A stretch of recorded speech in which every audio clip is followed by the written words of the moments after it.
participants and fellow students to the post-lunch session of the International Conference for Climate Change Global Cooperation, organized by St. Xavier's College, Autonomous, Kolkata. I, Ohana Nondi,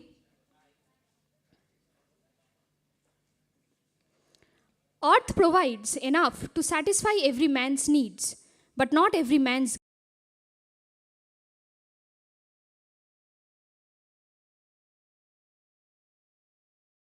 towards the betterment of our environment. We are honored to have with us Mr. Jayanta Basu, our esteemed speaker for this current session, and the respected chairperson, Dr. Madhumita Moitro. I would kindly request them to come on the dais.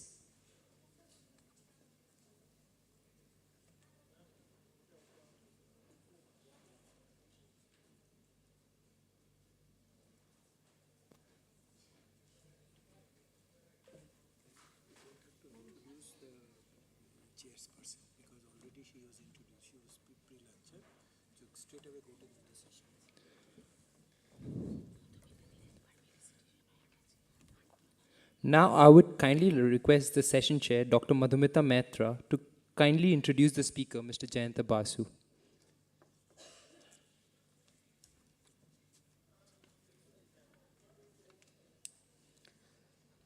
Good afternoon to all of you.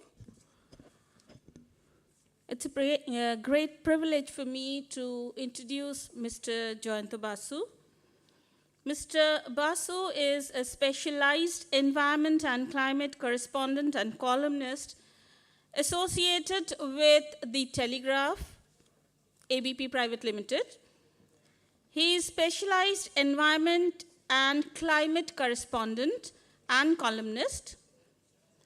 He has made many national as well as international publications, and he is very much associated with the audio-visual media with these related issues.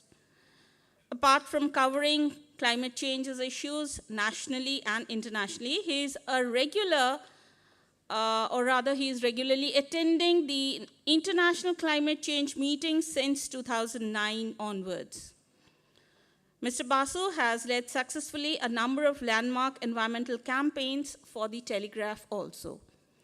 So I'd like to welcome Mr. Jayanta Basu and deliver his talk. Mr. Basu.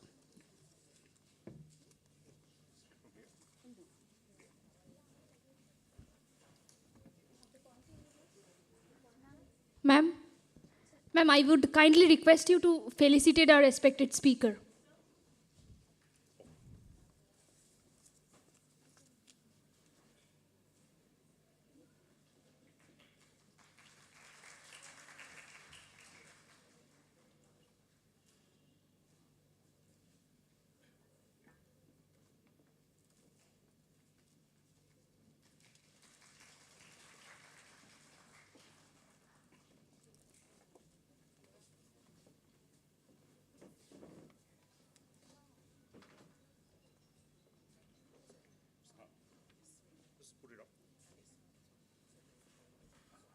Pointer. Do you have a pointer? Okay. This is for forward, this is for back. You do one thing, you change it, huh? As they say, we'll change it. Thank you, Madam Chairperson of the session, and very esteemed academicians and experts on environment and climate change, and dear students. It's such a privilege to be here and to talk in front of all of you. More importantly, to talk about an issue which is merely not an issue of academics anymore. It's all about survival. If you just travel about 100 kilometers from here, from this room in Park Street to Sundarbone, you will find that climate change is not really an issue to be deliberated in an academic structure. It is something which relates to the everyday life and death of people. Now, I'm really, really thankful to Xavier's for choosing this subject, and really opens it up, because I feel that often all of us who kind of live in urban setups, might be get a bit impacted by certain cyclones or storms or likewise. But we really do not or cannot appreciate the actual impact of climate change. When Amphan happened, somebody told that I could not get out of my house for last 3 days. One of my friends called me up. I said that same for me. I stay in Baligan Circular Road, and all the entire road was chock-a-block with kind of uprooted trees and everything. And we actually carried a story in Telegraph on that. My editor also lives in that, and he himself wrote that story. And he said that we are so much inconvenienced, there's no water, no electricity, and likewise. So I told him a simple thing. So you are being inconvenienced, yes, you are inconvenienced within your room, within your house. But think about those people, hundreds and thousands of people in Sundarbone who have lost their home. You are in your house, they are being completely thrown out of their house. So there is the difference between disaster and inconvenience. What we so far face in urban setups are inconvenience, but the disasters is really a different ballgame altogether. Let me start with that note, and let me start with a few of the photographs, very interesting photographs, especially the central one and the right one. I consciously start with that photograph because I feel, especially the students who are at the back, are the people who have to lead it. You must have known somebody called Greta Thunberg, 19 years now, no more 19, I think she is now 21, 21 years old from Sweden, who completely changed the character of climate activism in the world. This central photograph is from Glasgow last November. I had the opportunity of being there. In fact, I teach in Kolkata University's Environment Science Department as well, and I also shared this story with all of them, that particular rally was attended by almost a million, not only in Glasgow, also in Madrid the year before. And I saw in both areas, especially this lady, if you can, I hope you can see 70-year-old grandma, Sweden to Scotland, 2,300 plus kilometer by bike, act now. She had come all over from Sweden to UK just to support a movement being led by a 19 years old Greta Thunberg. So all of you are at the back, especially because I think many of you may be kind of pursuing environment and climate change academically, professionally. I think the time is yours. The coming 5 to 10 years, I can clearly see all the academic activity, or majority of the academic activity, financial activity will be rooted, will be centralized with climate change. So this is as important as this. And if you look at the photograph on the right, you can see that there's a scene of Kolkata, how Kolkata is affected. I'll talk about it later. I think I'll talk about 30, 35 minutes and try to figure it out. Can we go to the next slide? So, sorry, back to the... So, I call this presentation Chasing Climate Change Negotiation from Copenhagen to Sharm el-Sheikh. Sharm el-Sheikh is a resort city of Egypt, where we are going to have the next conference in next November, to start from 6th November, this November actually. And I tried to talk you through, because I had the opportunity of covering from Copenhagen to Sharm el-Sheikh in various capacities, and with Sundarbone and Kolkata, through Sundarbone and Kolkata. Next slide. Well, let us start with this very basic, fundamental question. Where does this world stand on climate change right now? Now, many of you must be knowing that there's a body called IPCC, Intergovernmental Panel for Climate Change. That particular body has around 3,000 scientists across the world. And those scientists sit together, consider all the peer-reviewed research across the world to come up on certain conclusions, which they share with the political leaderships across the world, so that they can facilitate appropriate action on climate change mitigation and adaptation. Now, this report is called AR, Assessment Report. This Assessment Report 6 has come out in last few months, Assessment Report 1, 2, and 3. The synthesis report has not yet come out. It will come up very soon. What these reports are saying? These reports are saying that we are in for a very, very dark future. They call it code red. Code red to dire consequences. It's a fallout of inaction. How long we can allow that to happen? World is on course to a 3 to 5 degree centigrade rise. It's an impossible number. 3 to 5 is an impossible number. World has only increased 1.1 degree in last 100 years, and we can all see the consequences happening around us. So 3 to 5 degrees is an impossible number. The world will not survive at that point of time.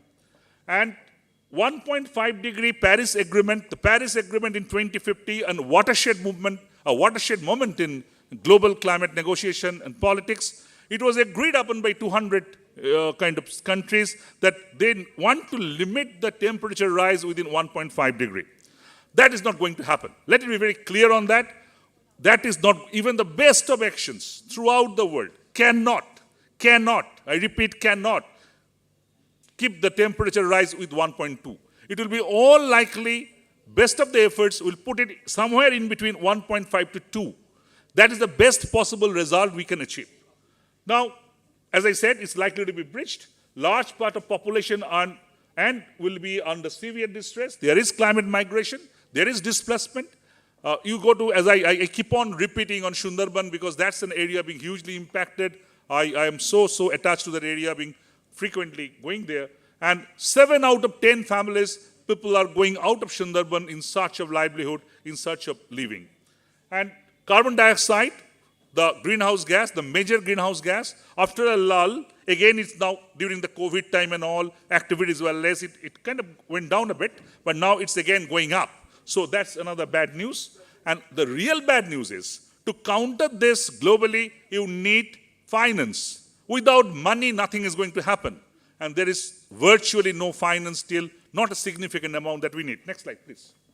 So what has brought the world to current situation? Let me very quickly through it. Next slide. Now, this is basically the story of sky versus skyline. If you go out of this room in the open, take your camera, mobile camera, pan it around, you will find a photograph of a sky. You ask your friend reading or working in US or anywhere in the world, maybe Delhi, maybe Dhaka or somewhere else, if they picture the sky will look same. If it is same season, more or less same. But the moment you pan down, next slide, the moment you pan down the camera and you go from sky to skyline, you will find the difference. So you can see in different parts of the world, the skyline clearly shows the socio-economic context of that country. If it is Malaysia, it's something else. If it is Dhaka, it is something else. It's different. So this difference of sky versus skyline, where the entire story, the entire mystery of climate change is residing. Next slide. Why I'm saying so? See, this entire sky atmosphere above us is just like Almira.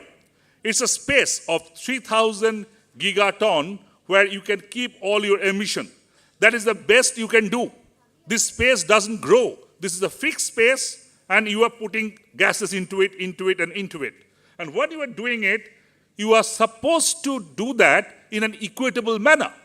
Now, based on population, it's from a Government of India negotiation document. US's legitimate share is 4.6%, but US is now 28.4%. That is a figure till 2019.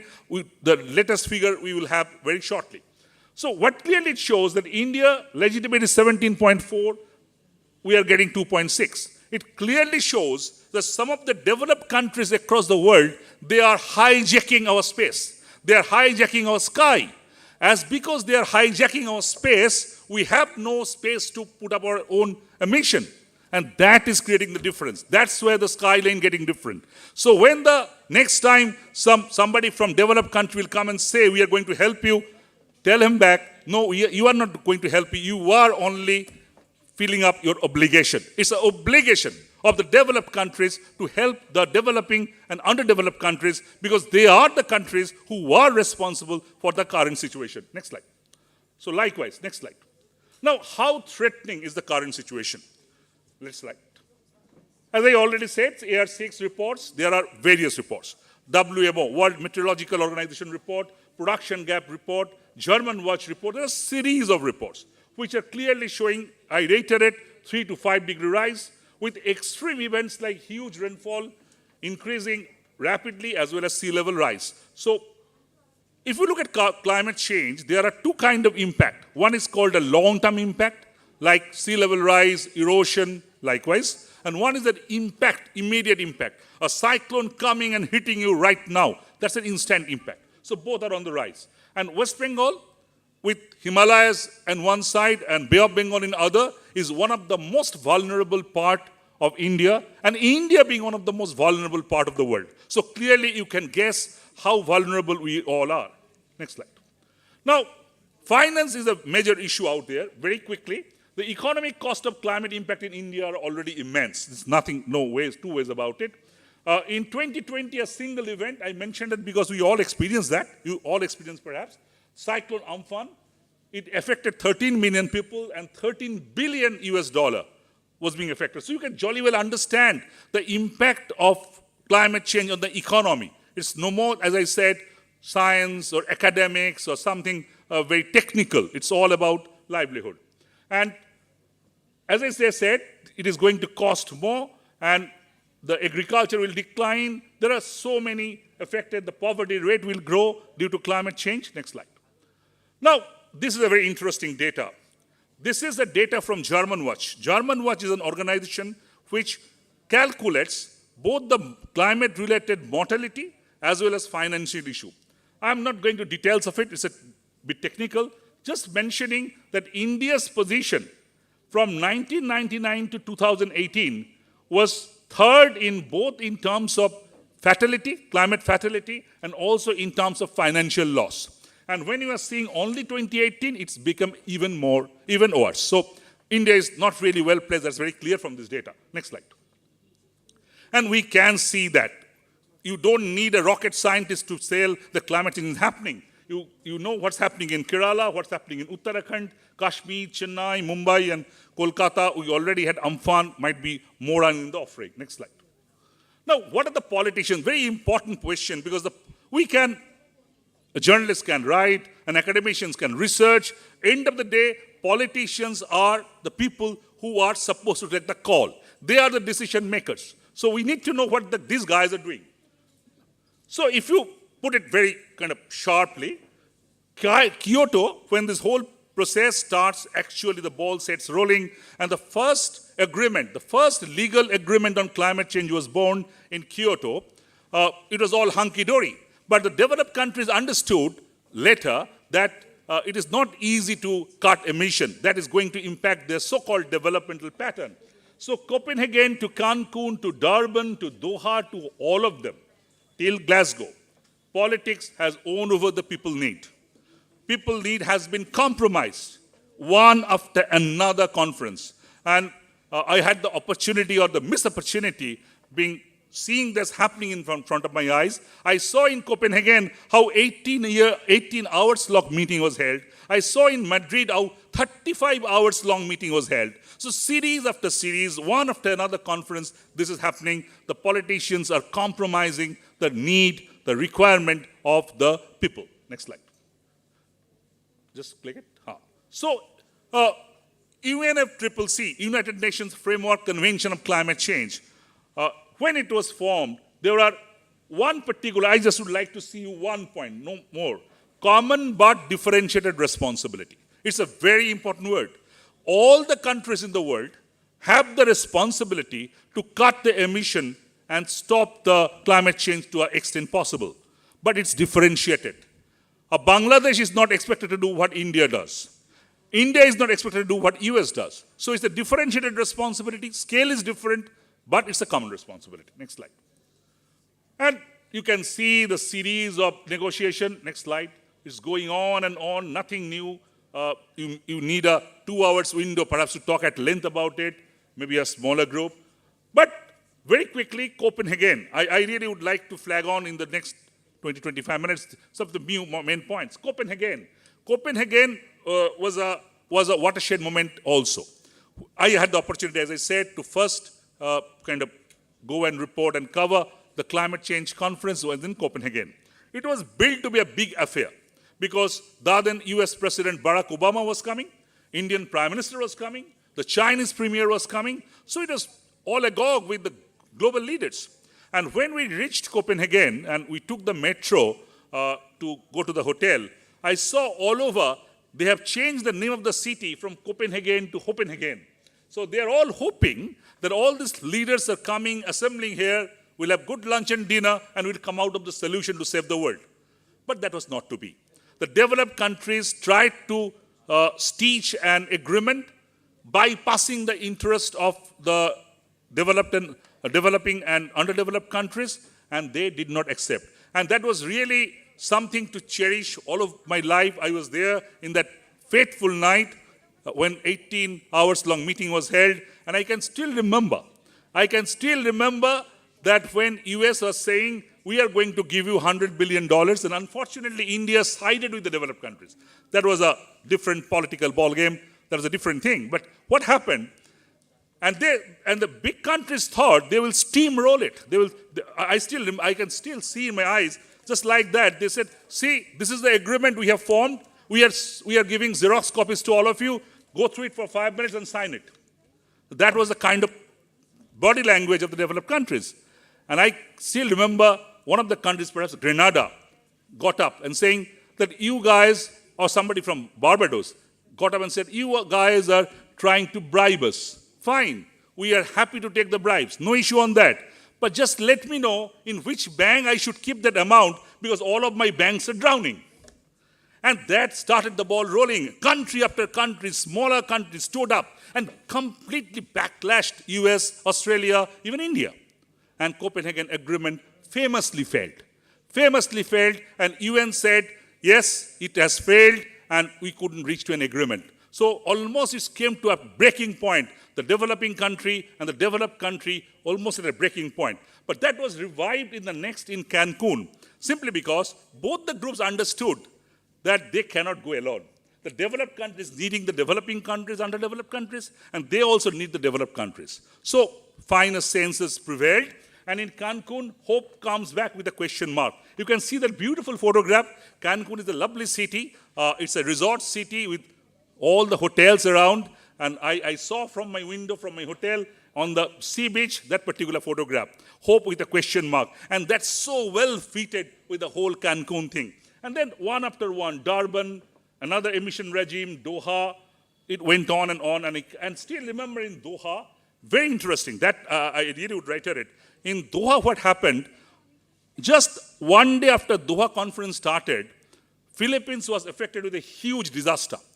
And the guy who was leading the Doha Filipino team, he could not contact his family, any neighbors, and just didn't know whether they exist or not.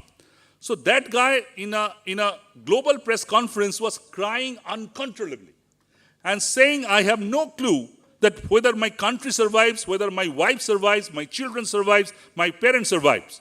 So I'm not going to take any food in here. I'll just drink water because I don't know whether my family is surviving. And that really put a real kind of pressure on the global leaders, and they came up with something called loss and damage. Previously, I'll come back to the loss and damage again. Previously, only two ways were mitigation and adaptation.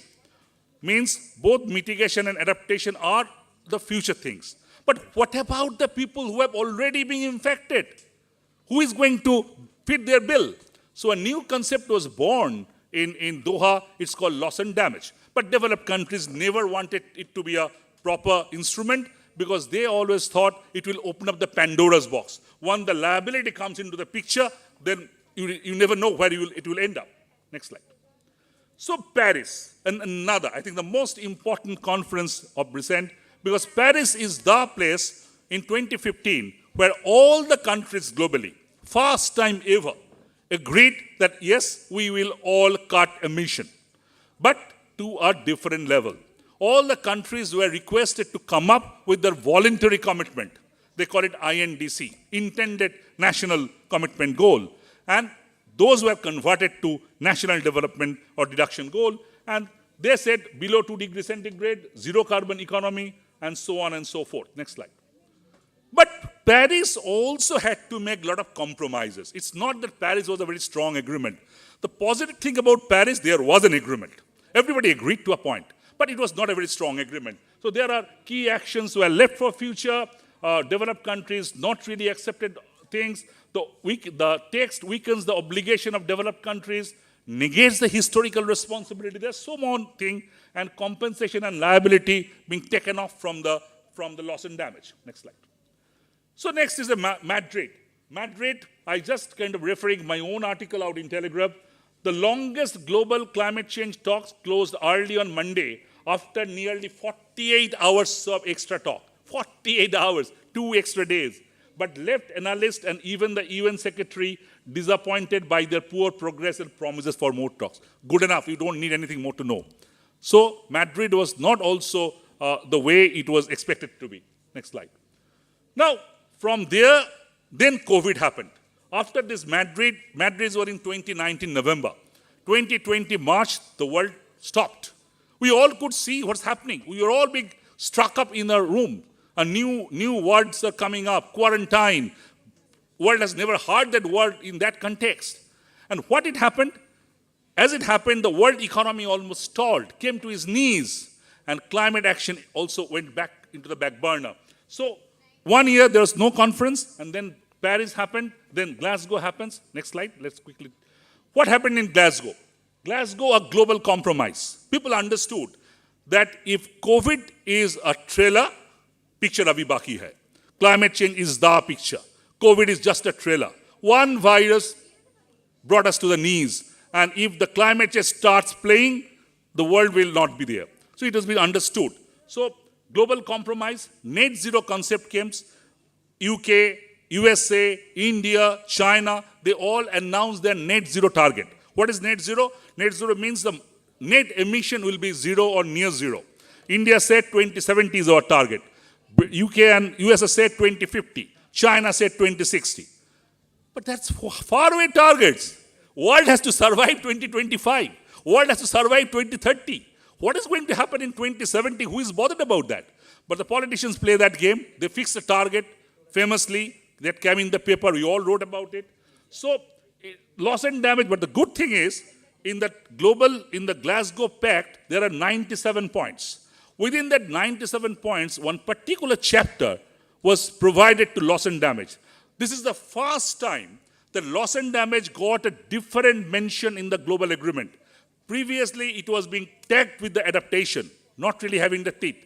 But now this is happening separately. Now a global loss and damage dialogue is in process, and a facility will be created in Sharm el-Sheikh that's being talked about. And finally, the coal. Coal has been a big issue in Glasgow. You all must have seen in the paper. The big countries say that you have to phase out coal. India and China said, then you phase out natural oil, the oil and the gas. Big countries are not ready to part with natural gas. And so it's another fuel politics. Finally, thankfully English is a strong language. So phase out was cut to phase down. So the word out was cut and down came. Some very intelligent Indian negotiator came up with that proposition, and that was accepted by all. Next slide. So now we are going to Sharm el-Sheikh. Sharm el-Sheikh is, as I said, is going to start from November 6th. We are supposed to be all there. Now, what is going to happen? The COVID factor and the Ukraine-Russia war are very, very important. It's very, very important, and these two issues are going to affect because the big countries are left with less money. That's the general perception. But the fact remains they are spending so much into kind of armory, weapons, they can jolly well spend for the climate change. So that is the big issue. Egypt taking a lot of initiative. As because Egypt is a developing country, everybody believed that it will be a developing country meeting. Because the leader is a very important thing. Egypt is leading it. Yesterday only I had the opportunity to meet Egypt's ambassador in India in a meeting in Kolkata. And I can't divulge the whole thing here, but he said how the Egypt is planning the finance thing so that it comes up and actually helps out The developed country had to help out. They have to help out the developing countries and all that. Loss and damage is expected to come up. Very important. It's a developing country COP and local situation. Next slide. Now, very quickly, the Kolkata. Kolkata is one of the most vulnerable cities in the world now. I am not going through the details of it, but the AR6 report very clearly shows that beyond 2040, climate change is going to be a major agenda in Kolkata. Already it is. We are being loss of green cover, inadequate resilience plan, disaster mortality, drought risk, flooding. These are not general things. What I am showing here are from the AR6 report. So this is part of the UN deliberation and UN acceptance. Next slide. And storm surge, cyclone rise. IMD has said that South Chabbish Pargana district is the district in the country which is having most frequent cyclones in the country. And South Chabbish Pargana and Kolkata is just 100 kilometers away from Sundarbone. So clearly Kolkata is the cyclone capital. I say it with a bit of a kind of a joking manner that today we know Delhi as the national capital, political capital. Maybe 20 years down the line we'll call it the heat capital of the country. We call Mumbai the finance capital, it will be the rainfall capital of the country. And we call Kolkata the cultural capital, it will turn into cyclone capital. So that's where we are all leading to. So cyclone rise, sea level rise in Sundarbone is highest in the country. It's double than the global average and highest in the country. Greenhouse gas is on the rise, highest temperature rise. Do you know that this city, when I'm saying this city, I'm talking about the greater Kolkata. This greater Kolkata had 2.6 degrees centigrade rise over the last 60 years, which is highest in the world. I'm talking about the rise. I'm not talking about the actual gross number. The rise is 2.6 degrees, highest in the world, followed by Tehran, 2.3, and then Moscow. This is another global report, part of the UN report. So all the figures are very clearly showing, and more importantly, the 80% of the warming being generated within the Kolkata itself. Next slide.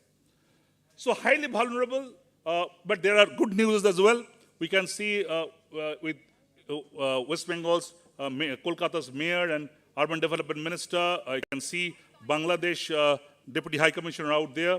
And we are all talking about Kolkata's climate future last 5th June and trying to come up with a climate action plan for the Kolkata. We are all working. I hope that something tangible will come out soon. And good thing is Kolkata's transport model being shown as a positive point in the UN report. So along with all those negatives, you also have to accept what the positive is going on. That's for the transport model, a positive case study. Next slide. So very quickly, I don't go into the details of it, that where Kolkata can go to. Kolkata's temperature rise by 2081 to 2100 may be as worse as 4.6 degree. Just think about it, 4.6 degree. Highest temperature can be 49.6 degree. So Kolkata is, you can jolly well understand, close to 50 degree. And 150 days, Kolkata's temperature can be 35 degree or more. So almost unbearable. And Kolkata's sudden rainfall, already we are feeling it, maybe rise 55% sudden rainfall. So all the indications are saying, but again, these are business as usual. We have to cut down the emission. There are still a lot of hope. Don't panic. There's no point in panicking. We need to understand these indicators and plan accordingly so that we can make our city safe. It's not really out of hands yet, but we have to be very careful. Next slide. And last, my 2-3 last slides. Sundarbone, we need to talk because Kolkata and Sundarbone is like twin. If you can't save Sundarbone, you will not be able to save Kolkata, for that matter, the South Bengal. Sundarbone is like having a lot of impacts. It has long-term impacts and short-term impacts. Sundarbone, in last 5 decades, has lost 210 square kilometers, net loss. That is an area bigger than the city of Kolkata. Kolkata is around 200 square kilometers. So Sundarbone has lost an area bigger than Kolkata in last 60 years due to climate change and the sea level rise. And there are several kind of impacts on lives, on livelihoods, agriculture, fishery. So you need to consider all those in perspective. And if we look at the global context, Sundarbone climate threat is much more than most island countries. You know, there are countries called island countries. Grenada, Maldives, Barbados, those West Indian, you know that the great cricketers from West Indies have come from those areas. The Clive Lloyds, the Andy Roberts, the Michael Holdings, now those the recent players, all coming from those islands. Those islands are different countries. But Sundarbone is not a different country. Sundarbone is split between India and Bangladesh. And that's where the problem is, because we don't often speak together. We are pushing that agenda, but still not at that level could be done. So that is very important. Next slide. So if we look at Sundarbone with the global scenario, it is twice compared to Qatar, Jamaica, and Lebanon. It is 60 times of Maldives, 100 times of Marshall Island, 25 times of Kiribati. Why I am using these names? Because these names are repeatedly being referred by United Nations at the hotspot of climate change. But our hotspot is much, much bigger than that. Only point, this hotspot is split between two countries, and we are yet to come up with a one ecosystem kind of response. So population-wise, bigger than Bolivia. Do you know, as I said, Indian Sundarbone has about 5 million people. The Bangladesh Sundarbone, about 7.5 million people depend on Sundarbone. So about 12.5 million, just think about 12.5 million people. They are dependent on Sundarbone, and about 1/4 of them are at the doorstep of disaster. At the doorstep of disaster. So that is as important, as critical as it is. Next slide. And that is the comparison. You can understand very clearly Sundarbone's 13 million around. Its density is highest, almost highest, 812. Its per capita income is so low. Its sea level rise is so high. So all the factors are there which are affecting. These are very clear factors, and these are very strong correlation with Kolkata as well. Next slide. So finally, you can see a green line. That's a Sundarbone photograph. If I can go closer, the pointer, anyway, I can go closer. I'm now, hopefully. This is the reserve forest.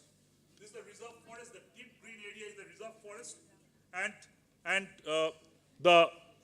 the area, the pink area, the area between the reserve forest, the green line and the pink line in Indian Sundarbone, about 1.5 million people lives out of 4.5 or 5 million. So those people, as I said, are extreme danger. And if you go further down towards the Bay of Bengal, the areas like Sagar Island, Ghoramara, Maushuni, Namkhana, Pathor Pratima, G-Plot, Govardhanpur, those are absolute, I would say, will rank within the global top spots on climate change impact. It is like that. Next slide. Finally, look at the displacement figure, huge. These are all general study or surveys. I think the actual figure may be even higher. Sundarbone people know how to survive with tigers, but they don't know how to survive this repeated cyclone. A small island like Maushuni had 3 major cyclones having landfalls within 15 kilometers within a span of 1 year. Unthinkable, unbelievable. I know families who lost their houses thrice within 1.5 years. How can you survive? How can you counter? And we don't have any plan as of now.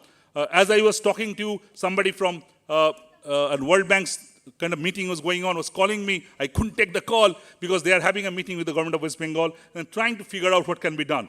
A lot of people are trying a lot of things, but we need to come up with a holistic policy very quickly. Next slide. I end up often with this photograph. This haunts me. In fact, this photograph actually took me to Sundarbone.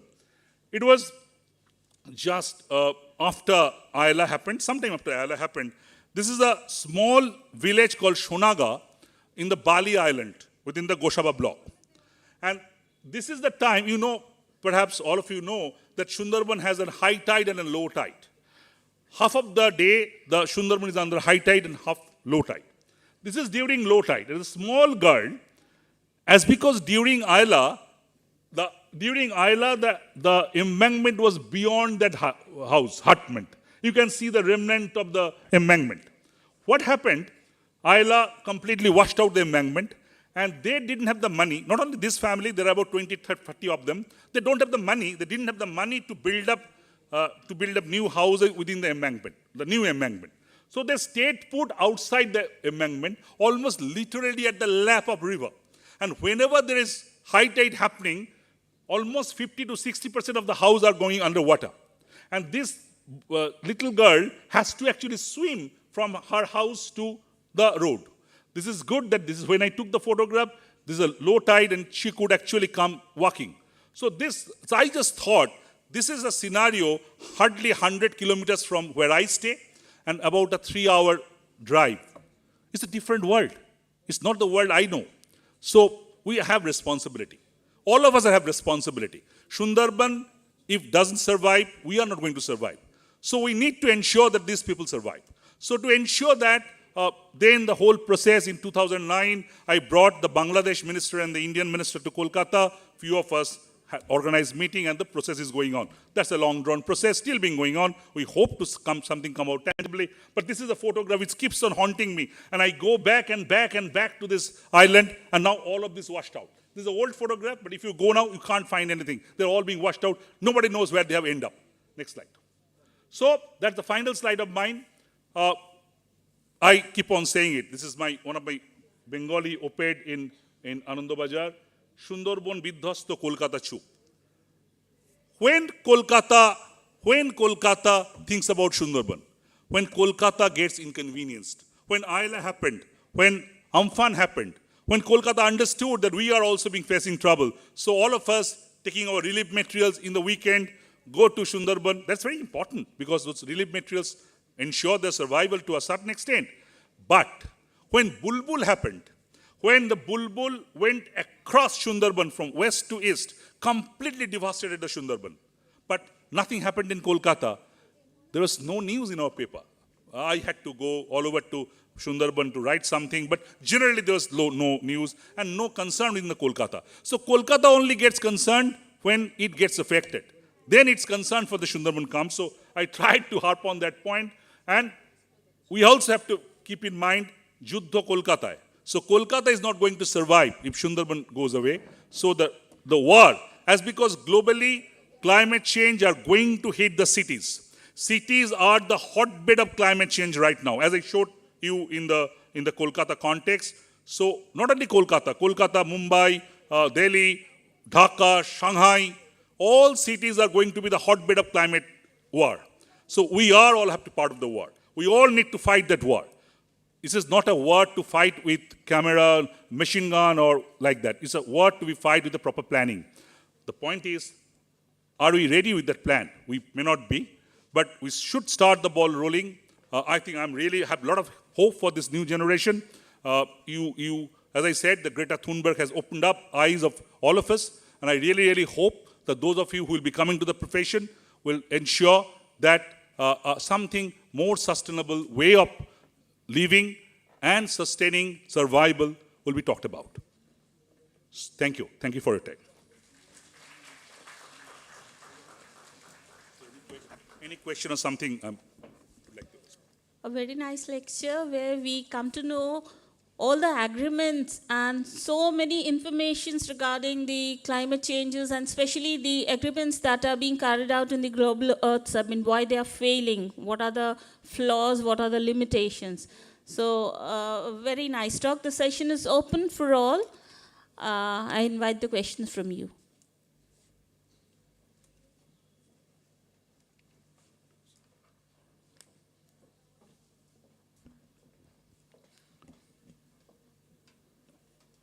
Somebody is, I think, asking there.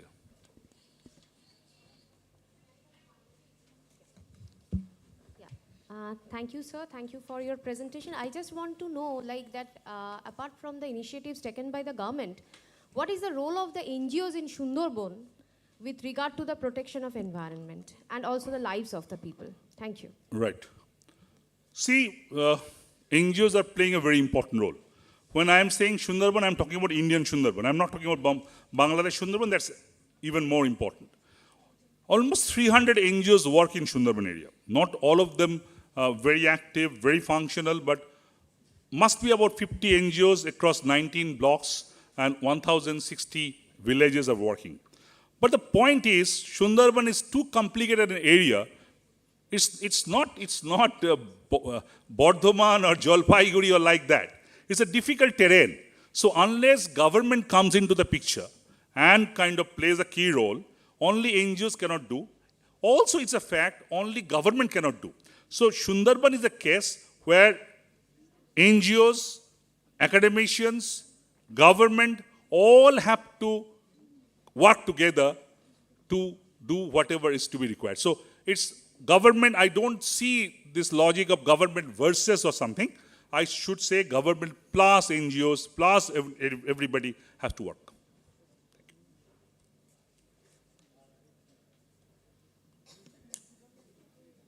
Any more questions from anyone?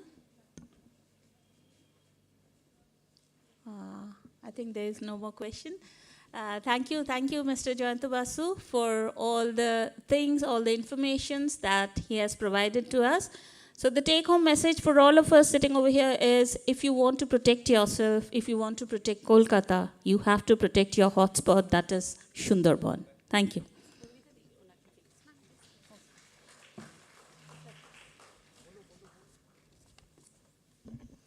I would kindly request Dr. Madhumita Moitra to felicitate the speaker, Mr. Jayanta Basu.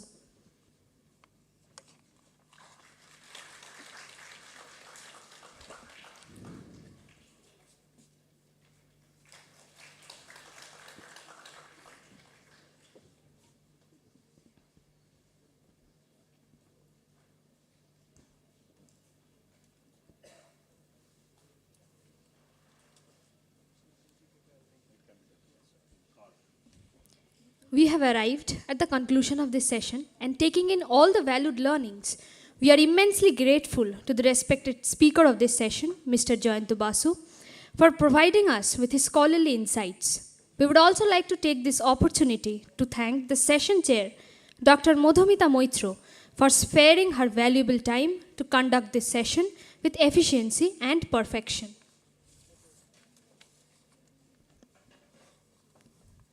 Next, we are honored to have Mr. Gopal Lamichane as our esteemed speaker for the current session.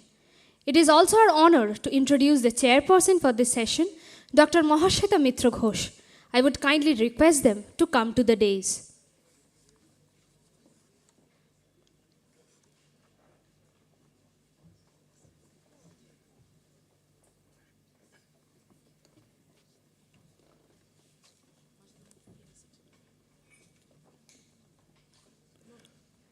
Dr. Maheshweta Mitra Ghosh is an assistant professor department in the Department of Microbiology at St. Xavier's College, Kolkata. She was awarded with her PhD in the year 2005 from Department of Microbiology, Bose Institute, and was registered under Jadavpur University. Her research interests are on bacterial gene expression profiling, plant-microbe interactions, microbe-assisted phytoremediation, antimicrobial resistance. She has a teaching experience of more than 18 years. She has several paper publications. She is the life member of Indian Science Congress Association, Social, Environmental and Biological Associations. I would request the volunteers as well as our respected session chair to felicitate the speaker.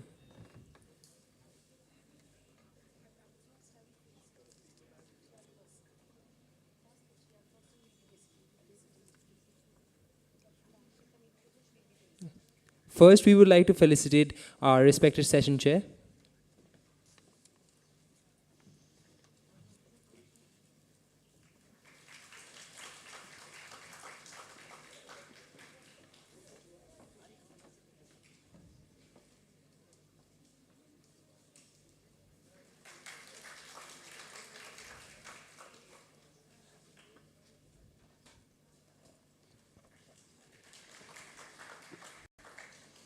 Now, I would request the session chair, Dr. Mahashweta Mitra Ghosh, to kindly introduce the speaker, Mr. Gopal Lamichane. Good afternoon, all. Respected delegates, faculty members, and dear students. So, at the very onset in the morning inaugural session, we have heard from the convener that this seminar has been organized considering all the arena or all the topics that are related to climate change and environmental changes, right? So from the morning we have heard about from the perspective of physicists. We also got the opportunity to listen to to the problems related to Sundarbans and how the industry and business people should join hands together and commerce people should join hands together to solve this issue, right? So in our last lecture from Mr. Jayanta Basu, we got the chance to listen about all the problems that are really alarming. And now it's my privilege to introduce Mr. Gopal Lamachani. He is the person who can solve the problems because he is associated with United Nations where the problems can be delivered, and he is a part of the policy-making schemes. So he is probably the man who is going to solve the problems. Not only that, he will be also focusing on the aspects like how well we can be staying in this changing environment and climate changes. We as humans need to take some precautionary measures, and how well we can stay in the changing environment taking help of yoga. So his CV is really very vast, and I'm really scared whether I'll be able to do justice with his enormous, profound curriculum vitae. So to start with, he is basically involved as a chief section of law under Secretary, Department of Money Laundering Investigation. Apart from this, he has provided technical advice to policy level and UN agencies for rule of law and to ensure sustainable development, global and goal specially interviewing victims and witness and suspects. Apart from this, he has also been advisor court with taking consideration of cultural diversity and gender equality. He has been the legal advisor to partners, organizations working on climate change and issues related states' affirmation, obligation to take effective measures to prevent and redress climate change impact. His keen interest, he wishes to utilize his efficiency and intellect in his best possible way to take care of the issues related to immigration, money laundering, terrorism, and states' affirmation obligation to take effective measures to prevent and redress climate change impact. He wishes to play a vital role for mutual cooperation and compliance, international commitment to strengthen and develop new paradigm to mitigate climate change and ensure safer worlds to living beings in Earth. He has been practicing yoga and meditation to get cosmic energy to channelize it. The great 5 basic elements, earth, water, fire, air, and space, to purify our souls, intellect, mind, sense organs, and locomotors, to establish new paradigm within RMR formula that stands for reflection, mind, and realization under yoga and meditation. Over to you, sir. We are really privileged to have you amongst us. Thank you.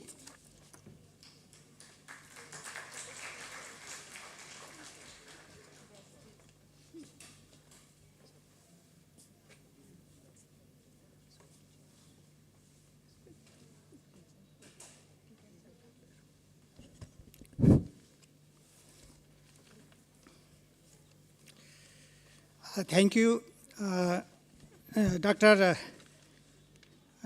Mahasaka Mitra Ghosh, for very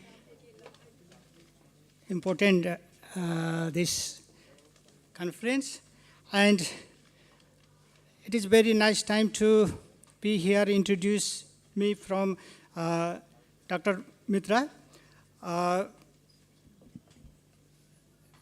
Here is so many things already came, impact of the climate change and international commitment and so many things, obligatory part of the state, obligation of the NGOs, and obligatory part for the common people. So in this context, this climate change and climate change regime, firstly we have to understand internationally and nationally. So I think it is very good forum to learn more things from you people, and also here is students, researcher and academic personnel and highly expert, dignified person. So this is very good forum for me to learn more things. But basically, as a former judicial affairs advisor, served as 2 years in Somalia, and being a focal person of Sustainable Development Goal and focal person for institutional cooperation and functional arrangement. So I got a lot of idea about this. So now, before start my presentation, I want to make some background. In the context of climate change, or context of make the pollution-free planet, internationally we accepted a lot of hard laws, like UNFCCC, the United Nations Framework Convention on Climate Change, and others number of international instruments as a hard law, and also to compliance the hard laws, every country make national, constitutional and domestic sectoral laws to respect the international commitment, and also government, private agency, we say public-private partnership, we are very much aware to protect our planet, protect our earth. Beside it, every country make the institutional arrangement to control carbon emission or make the adaptation plan. And every institution clearly mention about their role, responsibility, and obligation. And side by side, there is 3 approach came. Preventive approach, how to prevent to people throughout the law, and punitive approach, a curative approach. If someone violates the international laws regarding the climate pollution or access the environment destruction, there is a law enforcement agency in each country. And third is promotional activities. Beside it, there is no way to reduce carbon, no way to make much more sensitive and combat the climate change. So I think St. Xavier's College decided to make this type of international conference regarding climate change and global cooperation. So in this phenomena, I think I don't want to repeat the expert ideas already came the system, and my focus is, please go ahead. My focus is different approach to tackling climate change for the global cooperation. Because we have made the constitutional arrangement, international hard laws, convention, and national obligatory part, and peer review, everything. But we didn't think to a different approach. That's why I think myself, it will be better to addressing climate change through the RMR, reflection, empathy, mind, and self-realization yoga practice to inspire a sustainable lifestyle. So, from the outer level, as a government part, at an international scenario, we establish number of international instruments, national constitution and national laws. Beside it, we could not achieve our goal. That's why addressing climate change through the RMR reflection, empty mind, and self-realization, yoga practice to inspire a sustainable lifestyle. I will explain this this coin letter, RMR. And next is yoga practice to inspire a sustainable lifestyle. Because climate change make the pollution of the air, pollution water, ocean, and pollution to soil, pollution the ether, sky, everything's pollution. So how we make sustainable lifestyle within this sphere? And climate and inner dimension, how to balance inner and outer balance. It means we think different way, because government, international expert, even United Nations organization and meteorological organization, so many organizations working on it. This is the outer sphere. That's why I coined this RMR, and we think, fresh thinking, different perspective. This will be new solution for the policy maker and implementer as well as academician. So expectation, area of cooperation, issue and challenge. This is the outline of my presentation. Please next. How does climate change create, some question here. How does climate change create problem for inspiring the sustainable lifestyle? And next question come, what is the relationship between cosmic energy and understanding the connection between climate change and sharing knowledge? Next is, how could we save our planet? What is demanding our collective attention to improve cooperation? What are the major consequences of climate change on the inner parts of the human mind? And how to address the adaptation strategy perspective. But we do adaptation strategy, but we need to implement it as per our national policy. Next one. Please. Next one. Okay, this many things came on here, impact of climate change. So I don't want to make explanation on it, but land side in morning session, Father Dominic clearly stated Peru and Nepal, we have melting the ice, glacier, so many problems we are facing, also mountainous country.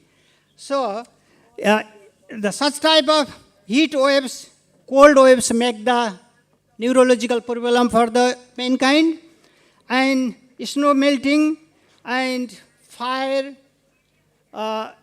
This type of problem come upon this earth, and how we make cooperation to mitigate this type of challenge, to work together.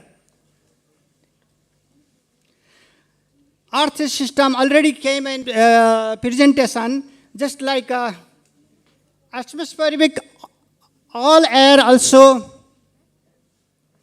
polluted, and water polluted, biosphere, living things are getting too much trouble, and also geosphere, solid portion of the earth also, so many type of problem occur. So water and earth sphere, all things are impacted by the climate and this heat and pollution. Next. This climate change impact for, just I arrange here some photos. This type of things came in reality. It makes some anxiety, some neurological purulum, some type of depression, some type of suicidal tendency also due to climate impact. So, this type of problem facing the human being in earth also livelihood. So, we need to think and how to deal such type of problem, such type of very toxic impact in the earth. So, this only for demonstrating for the neurological problem. That's why we need to think the immunological problem, immunological upliftment, and this is a major thing. Just essence of yoga, balance of life. It means in the outer sphere, where we are in this planet, here is 72% near about water, 12% earth element, and 6%, 4 to 6% air element, and such type of combination in outer element and same things in our human body. Next one. So this paper, the idea is opening the new avenue, how we make the harmonious outer space and inner space, so we can better understand the connectivity between outer and inner. That's why here is stage 1 RMR, yoga stands for reflection. It means this is a reflection. Reflection means we all are here more scientists and also microbiologists and many expert in environment and also as in science. So reflection, just this formula based on the light of reflection of Newton light reflection. Because we are in this earth, here is some cosmic power. This power comes from a galaxy. So human need to take more aura. We say ava. It means how we generate the ava, then this kind of pollution from the climate change or decalamities or so many, just like this type of situation come, and we can make the reflection to, this is a very inner things, because we do the yoga for the making the absorb the good positive vibe in our body. Then if such type of negative things come upon around us, that should be reflect on the name of just mind. It means our mind is very sensitive. Just we are here, every 1 minute, mind move 35 to 45 times. In 24 hours, mind moves to 50 to 70,000 times. This type of wave comes, just like a mobile reception comes, this type of internet connection comes, same things come on our mind. That's why we need to control our mind from the reflection. For this purpose, we need to do some certain practice or procedure. So it makes a reflection. It means if climate make some drought or like a flooding, cyclone, or some type of neurological problem, or just a refugee due to climate erosion of the land, and they are getting suffer from the neurological, so we need to take care of them. Just before presentator journalist says some word like a just like a loss and damage. It means some are going to, due to climate decalamatization or like erosion of the land or fragile land, or it makes people as a refugee. So they are getting the so many type of neurological problem.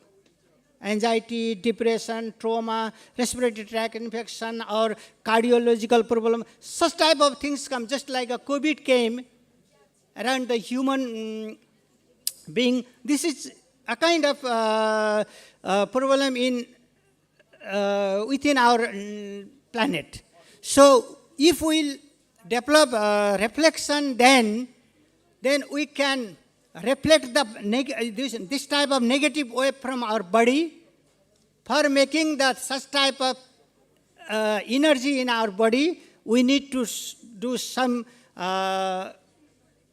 practice or such type of procedure. So reflection is one, because here is a radioactive wave and so many type of like a chemical around us.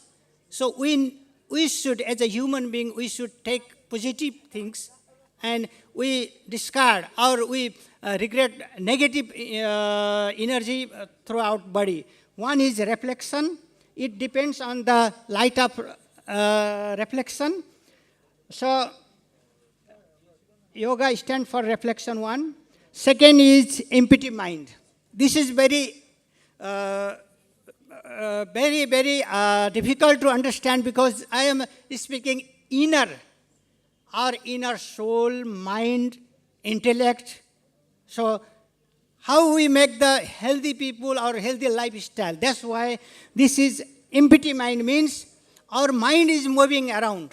We are here, we are thinking our home, our some kids, or our business, so many things. So if we can control our mind, if we can able to master in our mind, then everything will be good. It means this empty mind, this principle based in theory of Dalton's, his scientist, vaporization and evaporation theory.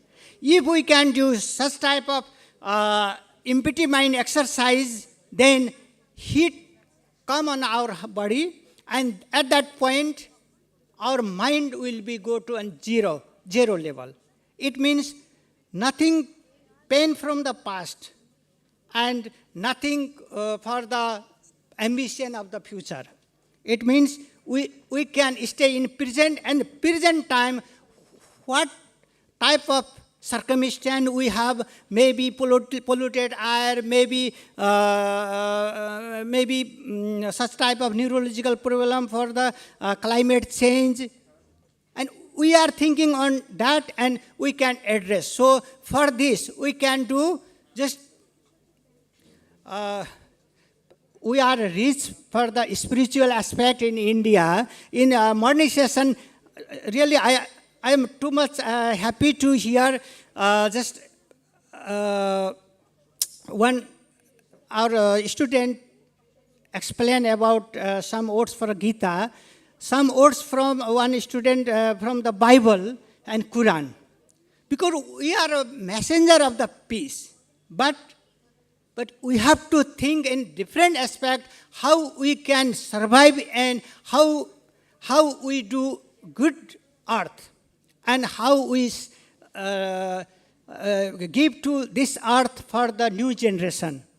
So United Nations make Millennium Development Goal, now Sustainable Development Goal, so many things. But those things are making some efforts, but effort need to change our brain.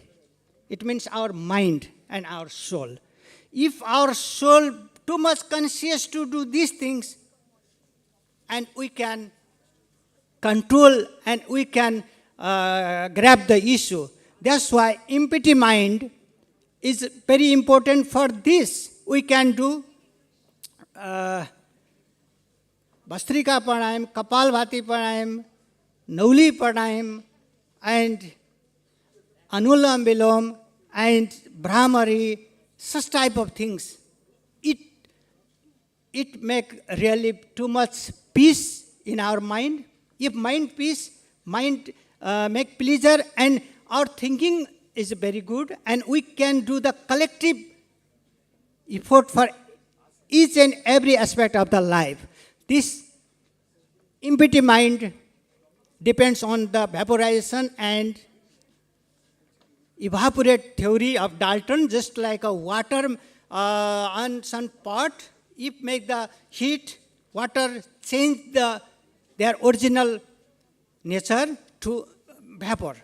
It means if we have some trouble due to climate change or due to problem of the environment, then that type of things goes to slightly reduce and new life will start. So this is particular for who got impact from the cyclone, and just like migrate refugee people, and people are facing so many trouble from this earth. So we should think on that part also. It is very important for our adaptation strategy also. Third thing is stage 3, self-realization. Self-realization, actually this idea is best, know your spirit. It means know your soul. Who are you? What's your responsibility?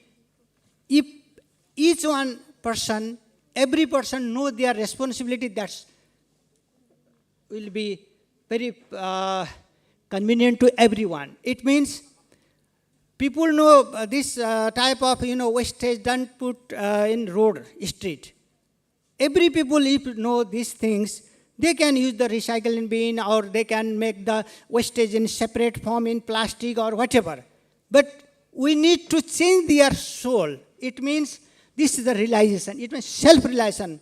My work is good for protection environment or not. Firstly, make question ourselves, and if our work is good or my work is good, then that will be accepted for the general people. It means we have to think in as a spiritual aham brahmasmi, or we can say I can do this. And for this there is also sub formula. There is just like a forgiveness, gratitude, thankful, because this is 3 letter RMR. So this also important for the policy maker, important for the implementator, and very important for the researcher. Next one. And then our main theme of this conference is global cooperation. Yes, presenter already highlighted big developed country make so many greenhouse effect, and they should pay for the developing country. That's good. But how is in reality? So that's why area of cooperation is commitment to the Paris Agreement, already explained in here. So regional quick to most marginalized communities, mental well-being, karma for the positiveness. It means karma. Gita, Bhagavad, Srimad Bhagavat clearly stated karma. You do your job properly and concerned when people want to do some work or assigned duty or TOR, concentrate on your soul there, concentrate your intellect, and concentrate your 5 senses and also locomotor, then result will be positive. It means people in this universe thinking the first result, not the karma. It means not the work, their assigned work. That's the big problem. That's why this paper idea is we want to hit for the soul. Firstly, we change our thinking style. After that, we will make some change from the government level and private. Just here issue came, so many NGOs are working in this Sundarbone. 300 more NGOs. Government also giving the priority there. But why there is not reducing the carbon? Why people are displaced from there or something?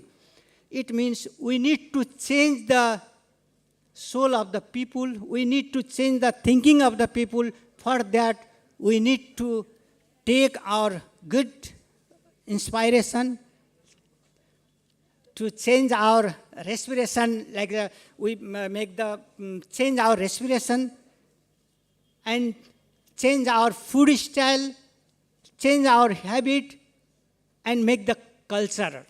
Cultural. That's why if we will go on that way, and maybe we can change and we can make the very good our Earth Mother.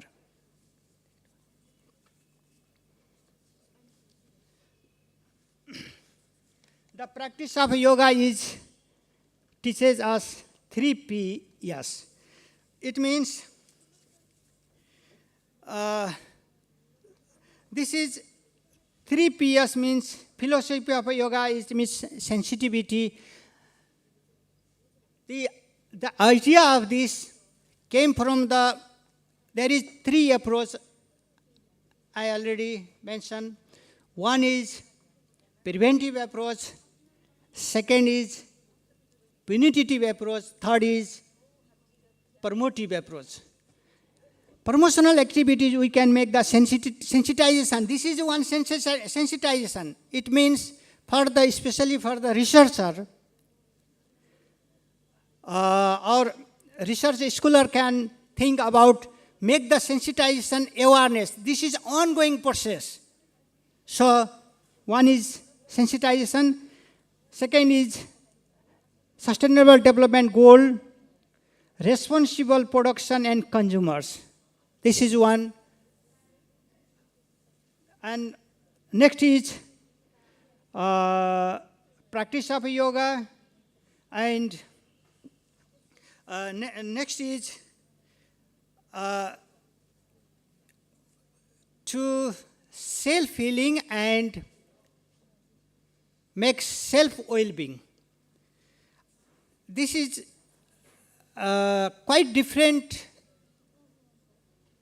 perspective, but it will very important for the researcher, and researcher can go this way, and if this type of sensitization and awareness, we can scaling of the academic institution, and we can give idea to policymaker, legislator, and at that point, maybe implementator can do very well to concentrate to their own tasks. So, global initiative of climate change management. So, many things already explained here. So, here is a policy and institutional initiative we have, because we have international law, and India and Nepal, just like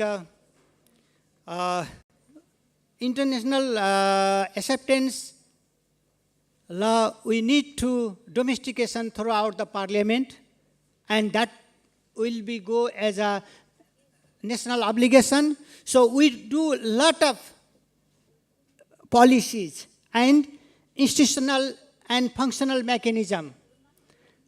Okay. Next is financial and technical support. I hear this in a COVID time and post-COVID, and this time also government not funding a lot of fund for climate change and issue of environment.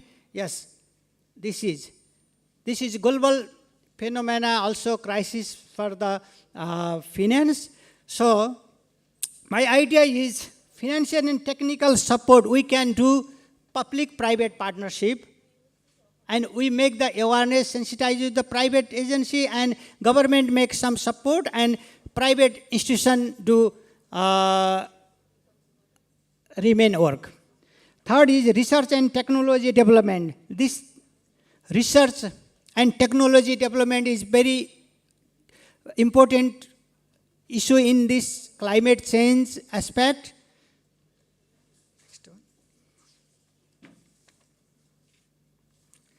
Next is foundation of integrating climate change into medium and long-term plan. There is a climate change issues to address. We establish a short-term plan, a long-term plan, and life for the future generation. So this is a legal regime or instrumental regime or functional regime. This is going on. Next one. Cooperation and impact of climate change. This already came just like a climate change and human health. My idea, core idea is to mitigate the climate change or adaptation of the climate change impact should be, we think on the health perspective. We make our healthy life, and we make the harmonious this outer sphere and our inner body. One thing. Second is sea level rise. This generally already came. And climate change and water resource. We make the purification of water, purification of air, climate change and ecosystem service. So we need to zero carbon society. It means this is a slogan, but how this slogan convert into reality is we need to change our soul to perspective to see the climate change impact. Next one. This is some philosophic yoga, save the Mother Earth and delivering finance. So philosophic idea is good because we are rich in spiritual aspect. Whatever our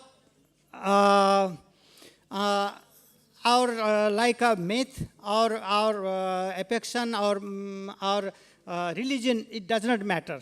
But we have to think our purification of soul. Second is purification of intellect. Intellect means our buddhi.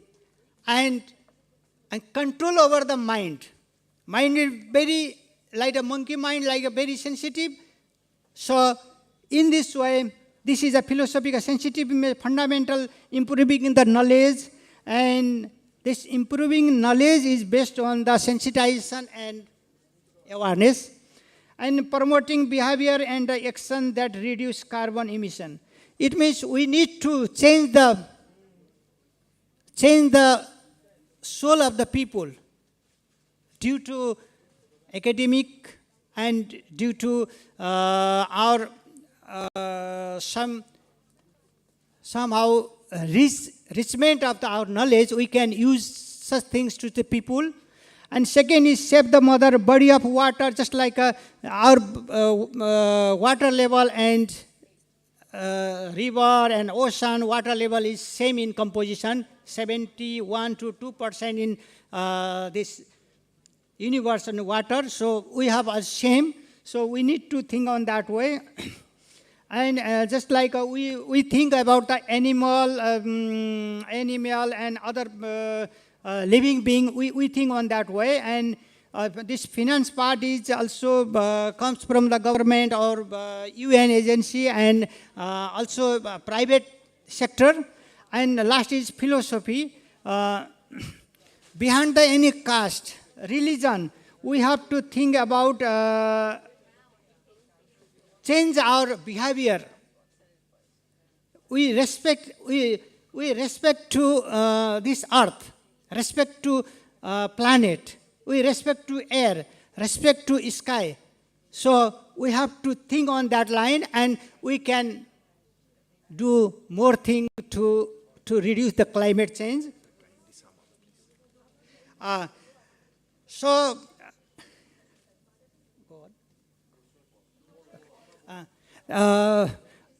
actually, I could not address more things because this is new, different type of thinking to climate change and cooperation. So, thank you very much. If you have any question, query, and or comment, welcome here. Thank you. Thank you, sir. You have very nicely tried to correlate with environmental pollution, how well we can stay to cope up with this environmental pollution, how well we can opt for yoga. And the take-home message from his lecture, though it's very vast, we can say that we need to adapt to the situations, right? And we need to solve the problem, secondly. And if we want to solve any problem, there should be a very strong planning. And then if we have a planning, then only we can go to the authorities for implementation. And in order to make a plan, we actually need to have sharing of knowledge. So that is why this climate change seminar has been conducted, so that the sharing of thoughts can take place, right? Then the planning can be done. And for implementation, then we can go to the higher authorities. Thank you, sir. And the session is open for questions. If you have any questions, sir is there to answer it. Please, questions. Please.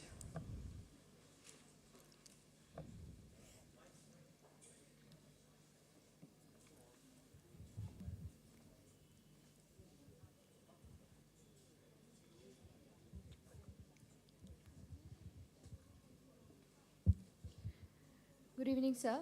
Sir, you have put the idea of believing in pantheism mostly to worship nature, worshipping nature to take up as our religion, but purify our soul so that we can calm down and keep our mind, soothed, and that in that way we can proceed to adapt and mitigate the climate change. But there is a sad truth behind. The new generations are coming up with the idea that there exists no soul. So how do we incorporate the mitigation of climate change into their mind? Thank you for your very good, wonderful question. But I am not sure my answer will be appropriate or not, because this is new dimension. So, even though I am trying to address your question, how the new generation will get advantage from this. It means from the spiritual perspective, we can say we need to, we have a pineal gland. Behind our two eye, there is a 4-inch beside there is a pineal gland. Scientists also did the research. In pineal gland, this pineal gland secretes the melatonin and other hormone. So if pineal gland open, just like a Bhargo Devasya, Bhargo, it means enlightenment. So for the new generation, we need to give them some curriculum from the school level, from the age of 5 to 15. We can introduce the such type of yoga, spiritual idea, how they can opening their third eye. It means if third eye opening, and they will surely know about the what is right and what is wrong, and they can understand the issue of impact of the climate change. So, and they will awareness, they will make sensitization. So the very good fertile land for the improve the soul will be in below the 20 years. Thank you very much. Any questions? Any other questions? Yeah.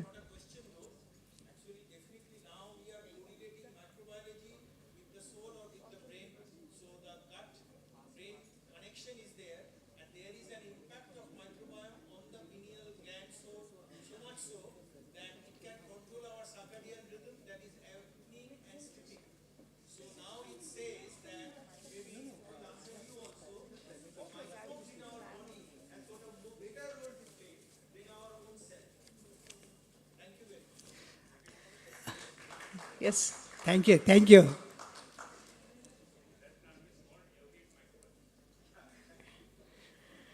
So, if we do not have any questions, thank you, sir. Thank you for your wonderful deliberation. Thank you. I want to take a privilege 1 minute, and I am too much delighted and I am too much happy with this very renowned university, college, St. Xavier's College, and I would like to gratitude to Father Principal Denovic and my friend Abhijit Mitra and respected Dr.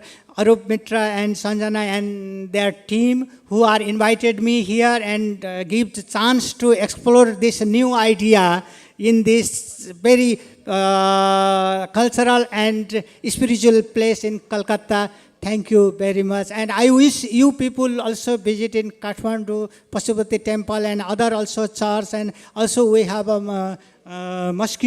So I would like to invite in Kathmandu on future. Thank you very much. Sir, I just want to ask you one humble question, sir. Sir, whatever you have presented, sir, it's a brilliant idea. But sir, yes, through yoga we can change the mindset of the people. But while we are working on the policy making, especially in a third world country where we can see so much poverty, hunger, discriminations, do you think that yoga will help to make people so much aware that they would start thinking on how to protect the environment and also they will work towards sustainable development? Thank you. Thank you for this very like a policy level question. My concern is yoga will get the advantage for the hunger people, poor people, backward people, everyone, they will get the benefit. But if policymaker can do such type of activities like a yogic ecosystem, eco-yoga, and they can make the policy, which policy can be implemented. If policy can implemented gradually, our environment will be polluted free and we will take good inhale. If we will take good respiration, our thinking will be positive. If thinking will be positive and we will be peace and we will get happy and finally ananda. Thank you. Thank you. Thank you, sir.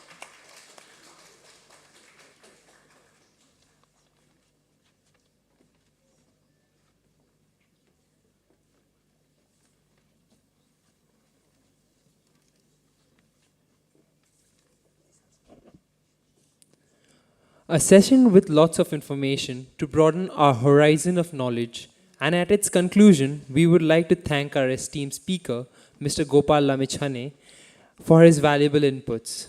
We would like to take this opportunity to thank our esteemed session chair, Dr. Maheshweta Mitra Ghosh, for guiding this session with her expertise. With great deal of honor, we would like to introduce the session chair for the last part of the session, Dr. Sudeshna Shyam Chaudhary. We are also honored to have the esteemed speaker, Dr. Ilora Ghosh, for this session. I would kindly request both of them to come to the dais.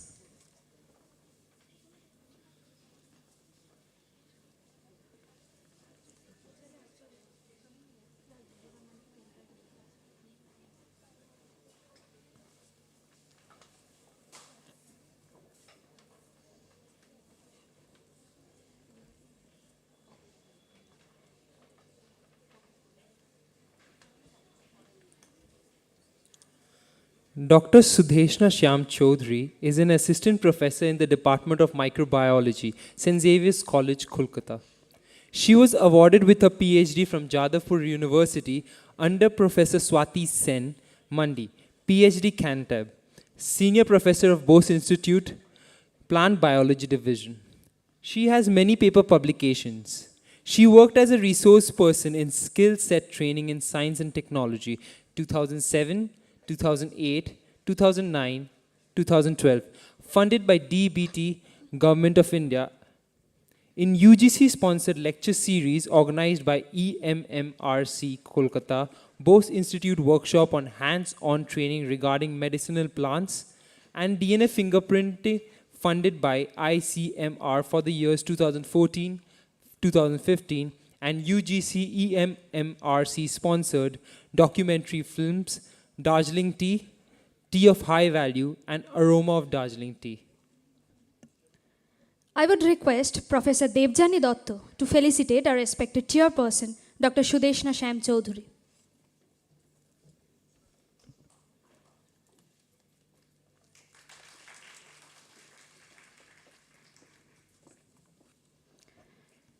Now I would request the session chair, Dr. Sudeshna Shyam Chaudhuri, to kindly introduce our speaker, Dr. Ilora Ghosh. Thank you, Ahuna. So I'm honored to introduce Dr. Ilora Ghosh. Dr. Ilora Ghosh is currently working as an associate professor of environmental and biochemical toxicology in School of Environmental Science, JNU, from 2012. She has done her PhD from Department of Biophysics and Molecular Biology.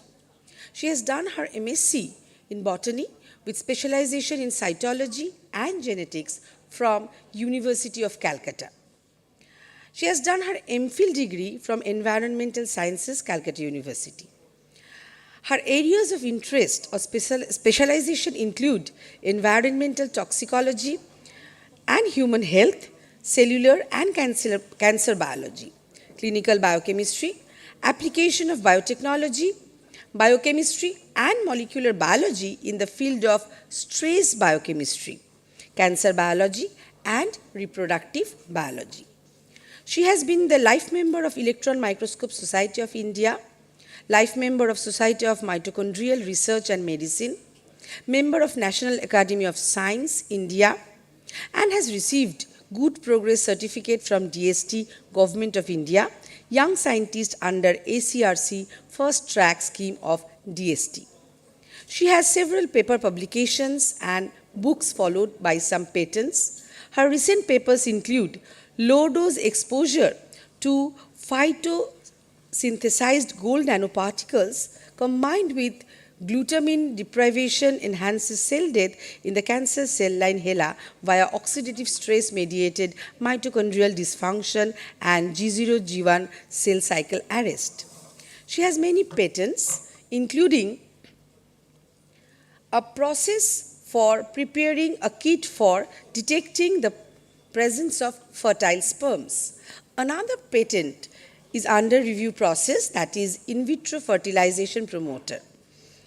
Today, she will talk about an impact of climate change on river microbial ecology, a case study on Yamuna River, India.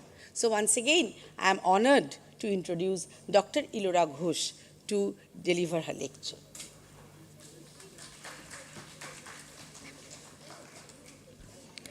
Now, I would kindly request Dr. Sudeshna Shyam Chaudhuri to felicitate the speaker, Dr. Ilora Ghosh.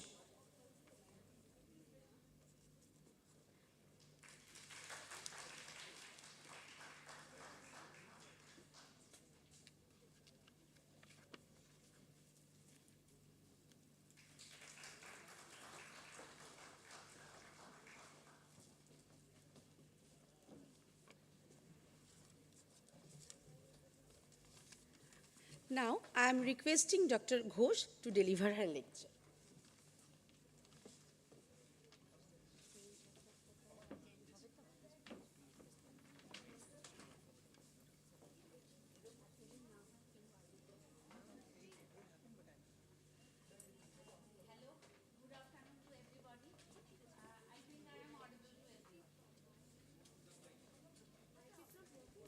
So it will be okay now then. So I will take 5 minutes. After that I will start my work. So for 5 minutes I must start in this way that I am a mismatch of probably in this composition of conference. But I try my best to put my foot in this field, because all people, all scientists are always wants to do so. Because, yes. Okay. So I feel I am a cell biologist. So I have a very little knowledge about big environment. But when I start to do some work, some student has come to me, as because I am a environmental biology department, environmental science department of Jawaharlal Nehru University. It's a renowned and India's first established environmental science department. 1973 it has been established by Anjali Di. Probably all of you senior people knows Anjali Mukherjee has established in JNU. She is the policy maker of environmental science at that time, 1973. She has started. She was as a school of life science, but she forced to open this institute, that school. And that school, actually what I want to speak up here, that this school is of 4 fields. We have 4 fields. I am a biologist, so that is area 4, which is with health, one part, and another part is ecosystem. And the third area is with basic chemistry. And the second area is basic geology. And the first area is with maths, rather statistics and physics. So here I found today all those fields are come together to celebrate that symposium. So it's a great, great idea to make this type of conference where all groups of teachers or scientists may come forward, because today I have got some knowledge which I may put forward to the field of biology, which is lacking from my side probably. So I must appreciate Dr. Arun Mitra to invite me for this pleasant, I won't say pleasant, it's a surprise for me to ask in this field. I try my best to put something in different perspectives of my studies. Some student has come and told me, please go, and I want to do some work on microbiology, but in environmental science, River Jamuna and Ganga. So I told, I have no idea, how can I do those works? Well, madam, you give your inputs and we will collect other inputs and give it to you. You prepare paper. Paper is yours, but the work is ours, and we work on that. And fortunately, she has got both of them. One is done work on Perrier, and another student has done work on Jamuna, and Ganga is just now going on. And they have got a very good environmental pollution, Indian Journal Environmental Pollution have got papers published, and both of them have got PhD recently and got job also, because environmental science is a lucrative platform for today's day. So I am talking this part for the students, those who are coming here with thinking whether they can stand by in this field or not. Yes, it's a exploring field, and people should join here with ideas of across the scientific boards. That is the most important. I want to do only biology, I want to do only physics, only chemistry is maybe very tough. But if there is a combination of our work, maybe it will fulfill some other avenues, other new ideas and all those things. So now I will start my point of view, which may not be matches here. I'm sorry for that, but so I want to say about climate change in river microbiology. All of you know what is, but yes, I want to say this thing. Maybe I am correct, sir, I may not be. That climate, what is climate change? I have asked my student, and my student has given me these points. If I ask you, what is the climate change, what you will tell? He has told me only one sentence, कि madam जो 30 साल में हुआ है ना वही climate change है. So I don't know whether it is right or wrong, but that is in 80s, it is 0.07 degree temperature change, but in next 30 years, it is around 0.18 degree temperature change. So whether the climate change means only the temperature change, I think no. In my perspectives, I don't think so. There is plenty of variations, changes, maybe that is physical, chemical, but no one tell about biologicals. So some of the points Mitra sir has added, but I want to add some microbiological element, which we generally won't visualize even.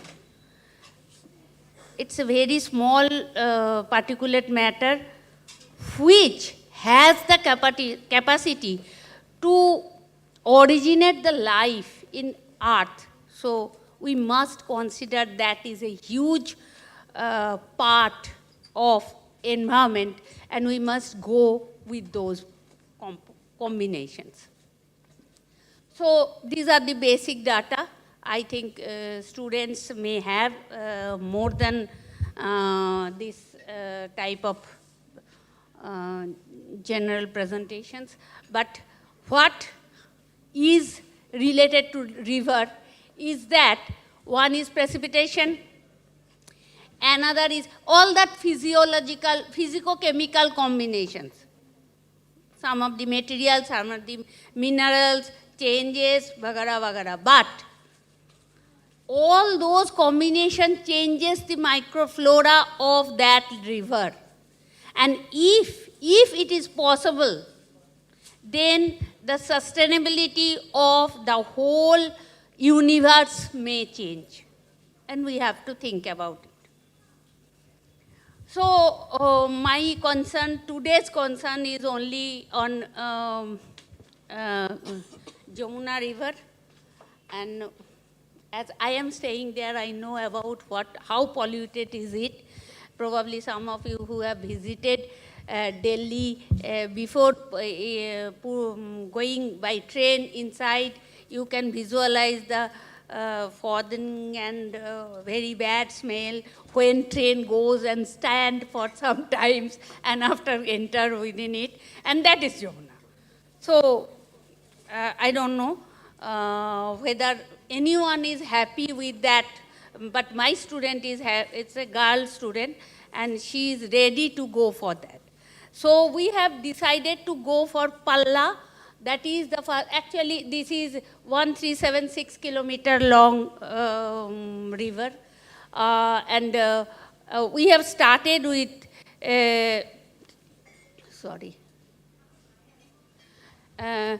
Preston regions, then we go to Delhi region, then we eutrophicated regions and dilute the segment regions.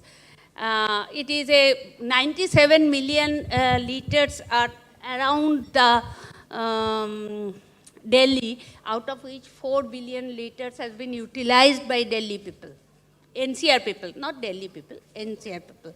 Nowadays, Ganga water has been giving input, but before that, 96% has been utilized only from the Jamuna River.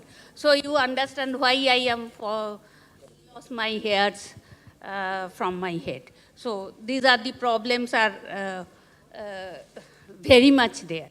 70% water supply, and nowadays 30% has been added from Ganga. Ganga is better than that. But my very, still now I haven't published it, couldn't publish it rather. It is a hugely contaminated with antibiotics. So minerals are less, toxicants, organic toxicants are less, but chemicals or medicinal entities are very high in Ganga water. Nowadays, one paper has come also from IIT Roorkee. So we are also working on that. And many of these species are there. These are the basic things. pH is a criteria. TDS is a criteria. Conductivity is a criteria when we have done the research on Jamuna River. And biological identity, we have targeted fish also, but here I only give some of the microbiological phenomena. There are plenty of industrial discharge, and generally all are related to tanneries, some of the brasso work or some galvanization factories, some polishing factories, and some who has told about e-waste.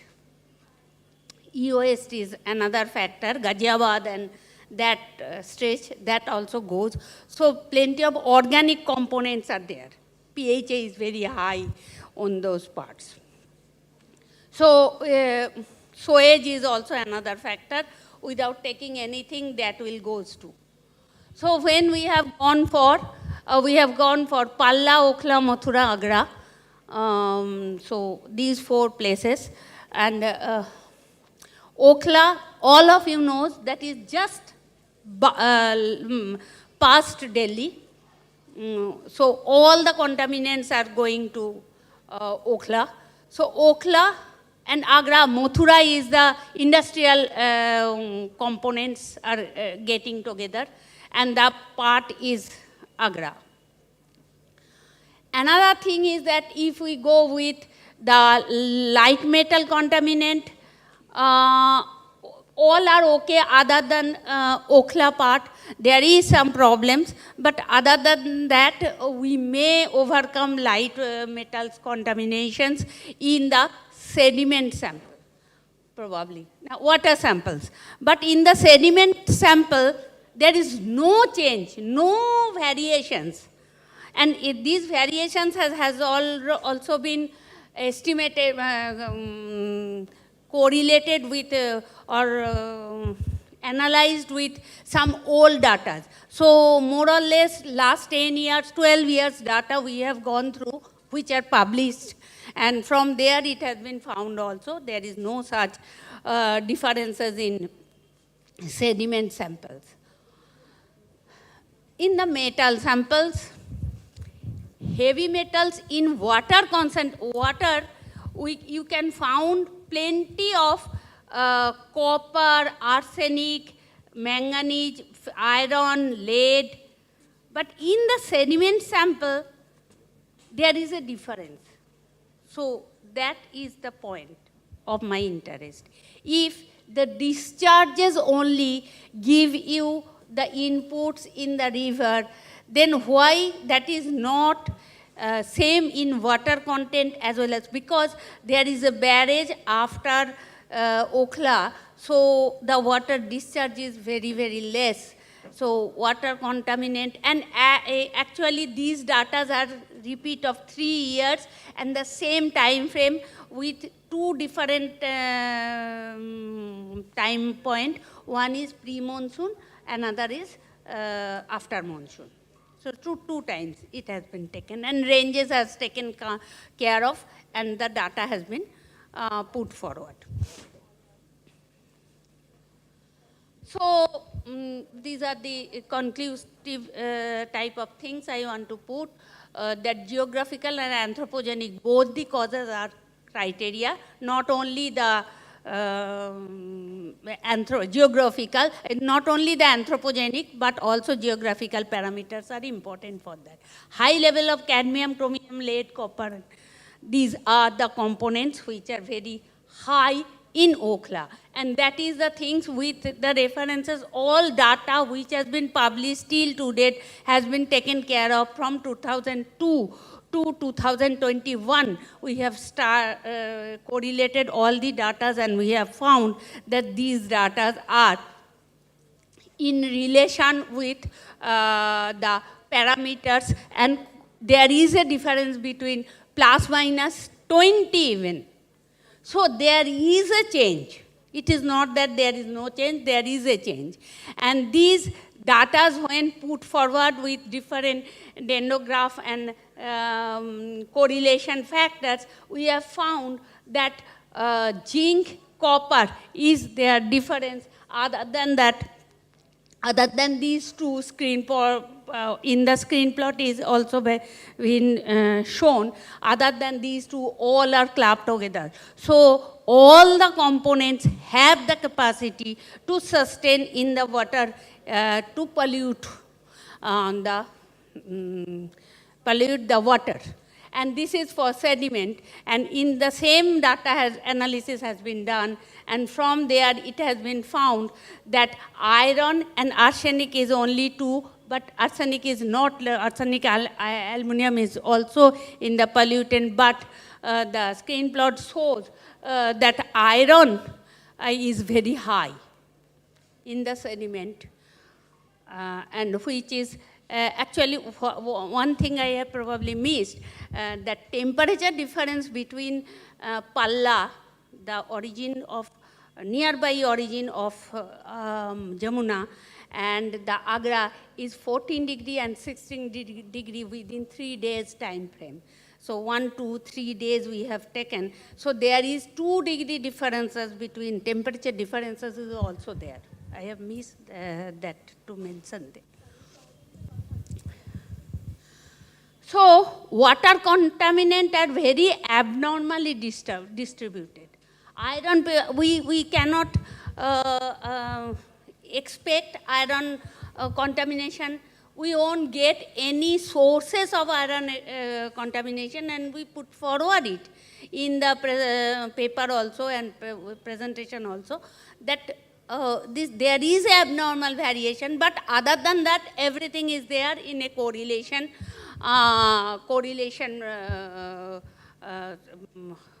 Strong correlation of cadmium, chromium, copper, lead, and zinc, and arsenic, cadmium, and all other components in the sediment. So these are the things are common, but very abnormally iron is present in the source.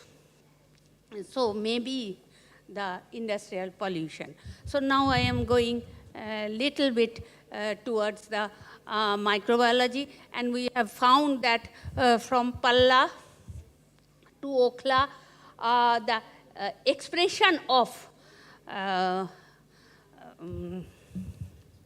highly resistant component, microbial components, because 64 into 10 to the power 3 CFU has been found in from the microorganisms cultured from the Okhla region, but where is Palla is only 24 into 10 to the power 3. Agra, Mathura even cannot catch up with Okhla. So Okhla has a capacity to produce more resistance microbes. And when we are going with different types of combinations, I won't go in detail, but all the data has been done in repetitions, and from there the E. coli K12 against E. coli K12, when it has been put forward, it has been found that only cadmium chloride resistance are there, but it is not very high other than Okhla. Okhla, the cadmium chloride resistance are high, but not in other component, it has been found. So high metal resistance bacteria and low long-term exposure of those components are very, very important. So it is not that they can grow, they sustain to grow in the cocktail of, actually we utilize the cocktail of those components in the plates, and it has continued to grow. So that means they have the capacity to survival as well as they have the capacity to co-resistance. Means not only iron resistance, cadmium resistance or something like that. They can, if we club together those components and grow in culture, they also can culture. They also can survive. So now I am coming to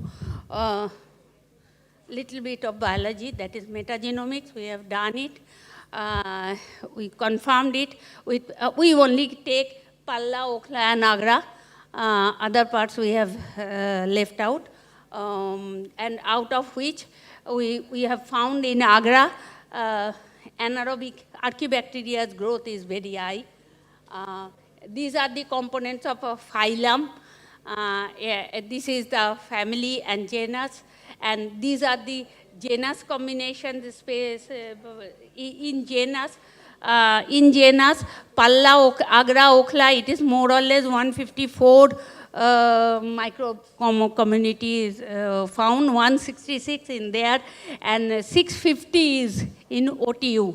When we are identified OTU is very high.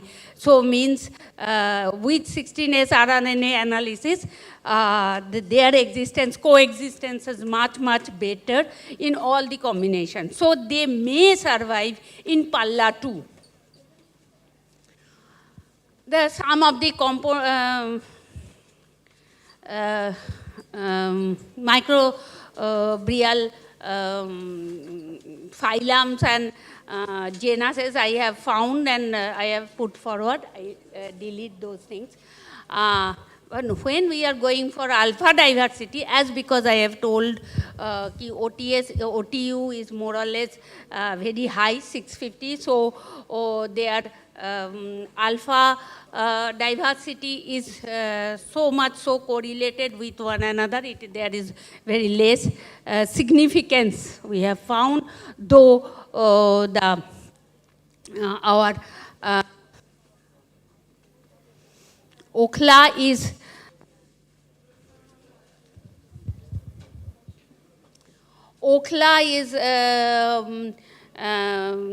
actually not that.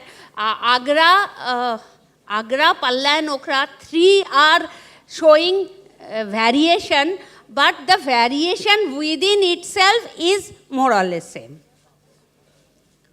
So diversity of Palla is highest, but the lowest in Okhla, which is varies in other ways, high in highly polluted. Because of that, the lowest Okhla is actually we also found very less amount, around 10 to the power 8 we have got in Palla variation of microbes, whereas 10 to the power 6, 5 to 6 we have got in Palla, Okhla and Mathura. So number of microbes are also we have got less. With repetition also, data we won't get. So Okhla is very less in that, in beta diversity also, the same way.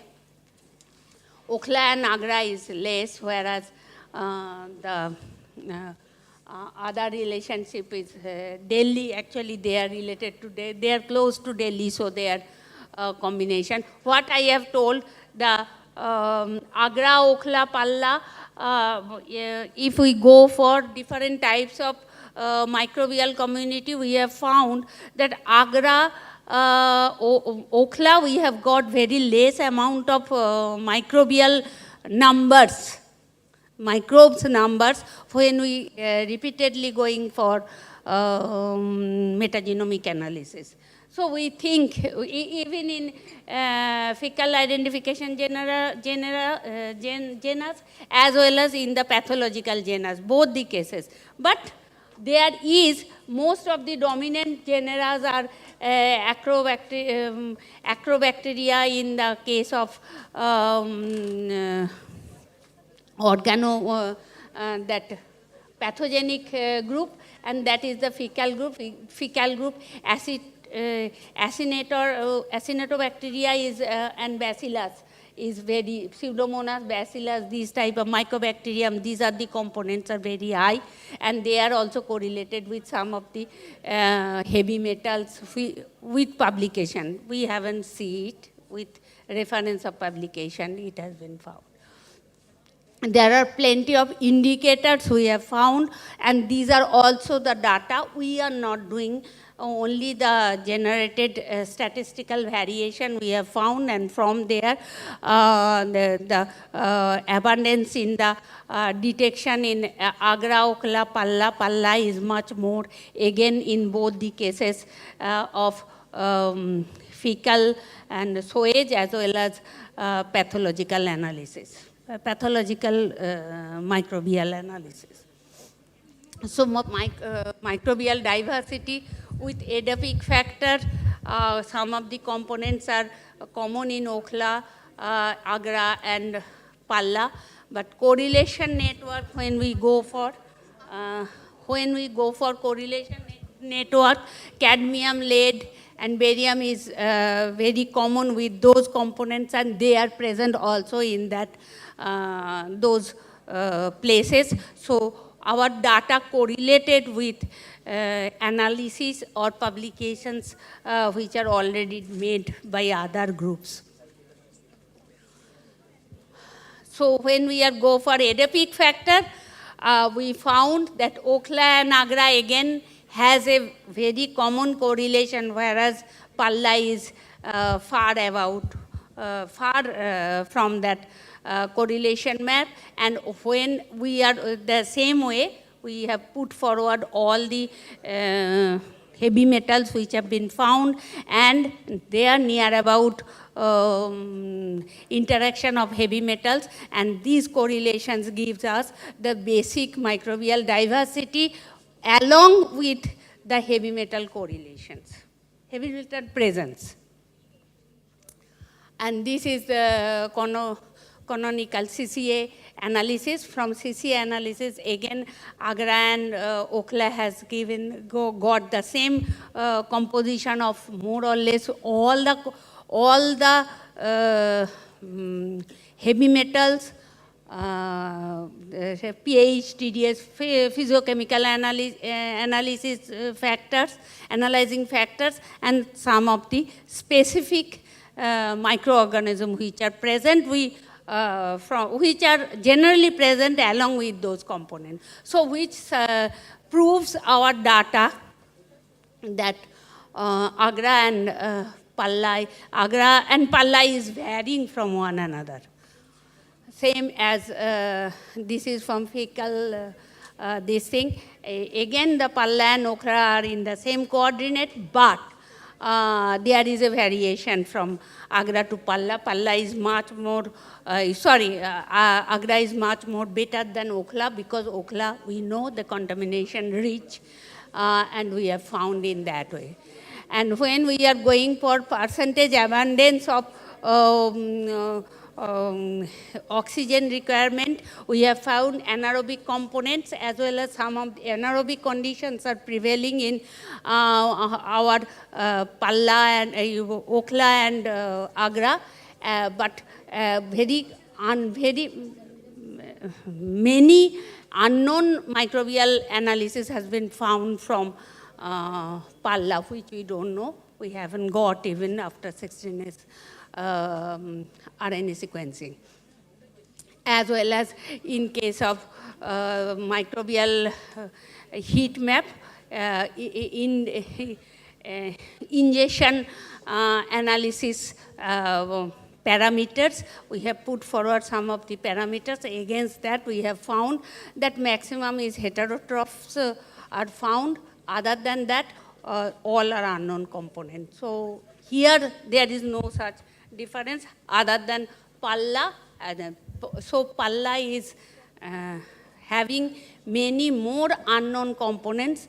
And so anaerobic bacteria, Okhla and Agra is higher in those people.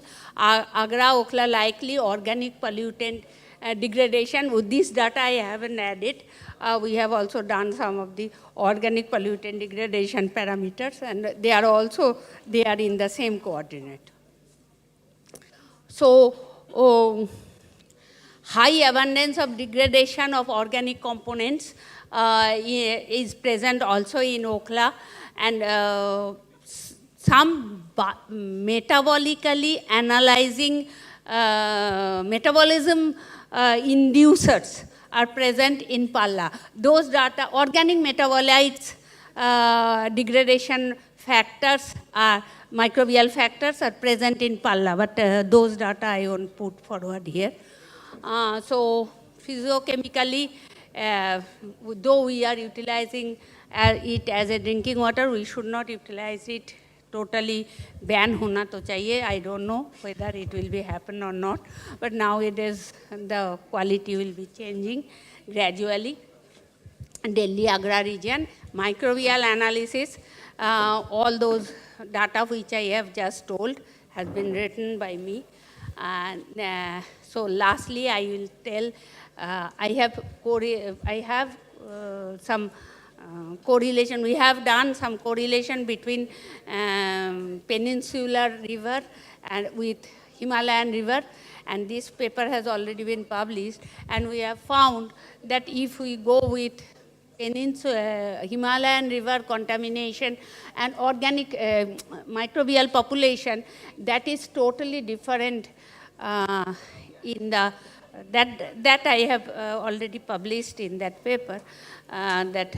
So maybe climate, it is a already known changed climate between Himalayan region and peninsular region in India, because Vindhya Parvat has blocked the airflow, temperature, sedimentation rate, precipitation rate, everything, both the places. So maybe it is a natural phenomenon by which we can understand the microbial flora may give us some tips or identification characteristics to analyze whether the climate may change or going to be changed, or identification beforehand. I don't know, I have no idea. That's the open question for me.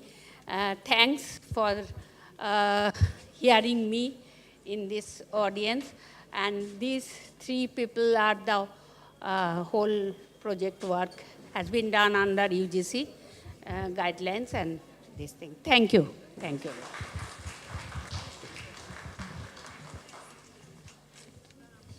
So any queries? I think I should not be very clear about. Ganga. Jamuna. Yes, because from Rishikesh to the Hardwar, there is 230 something industries for antibiotics, not more, that is there. Yes? Pharmaceutical, 233 or 231, as some numbers of industry from Rishikesh to Dehradun, to Roorkee. All are discharging in Ganga. Where they are doesn't matter.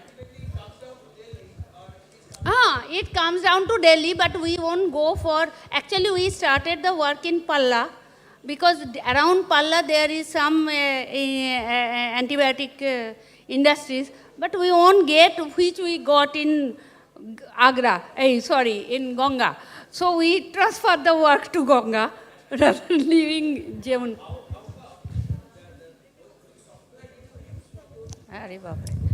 So it is a big story. We tried for some free, but it doesn't work.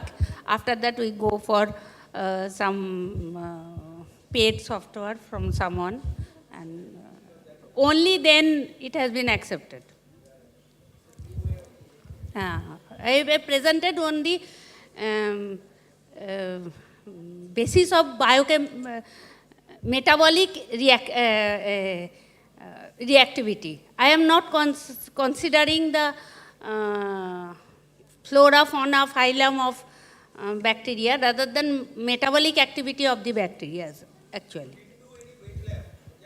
I don't do any weight loss. No. In this work I won't do, but after taking those things we have take it in toxicity testing for fish, gills, cell lines, fish and all those things in different cocktails.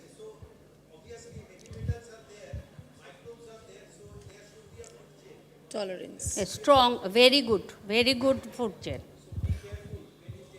Yes. I won't take fish from Jamuna. I always ask whether it is coming from Calcutta or not. But today I have heard about Sundarbone, so we have to think about Sundarbone also.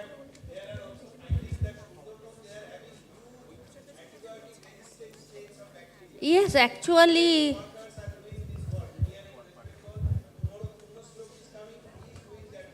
Acha. Acha. Antibiotic resistance is when I start with Gangar water from Rishikesh and from Roorkee.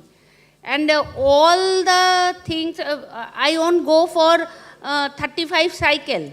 Already saturated. It is only 20, 22 cycles are more than sufficient to saturate the antibiotic resistance.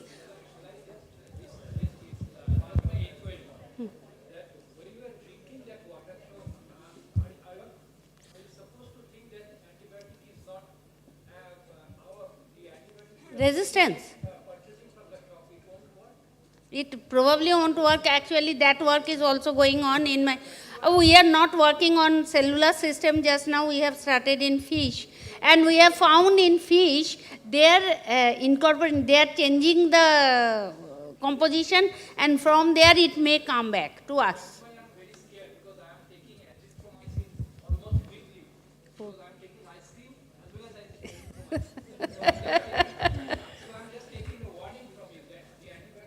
Not working. Actually, one CCMB data has shown, already published, they have already published that some lake, I forgotten, in Hyderabad there is some lake where they have shown those people who are taking the water, pumping station and that range, they won't, they are resistant to some of the medicine, some of the antibiotics, which are produced there. So they already published, but we are only started that work. On fish we have already proved they carry on. So it is not worked on that with that antibiotic again. Any other question? So I want to Thanks. thank Dr. Ilora Ghosh for such an elaborative case study on River Yamuna. So far, she had correlated the physicochemical properties, how far they are getting changed, and how far they are changing the microbial population.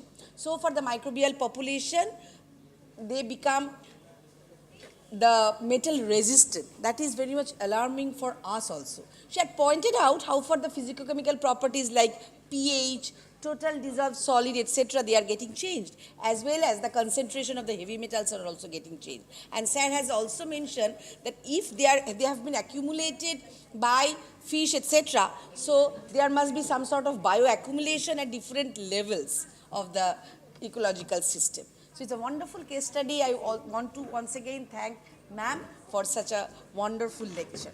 Thank you.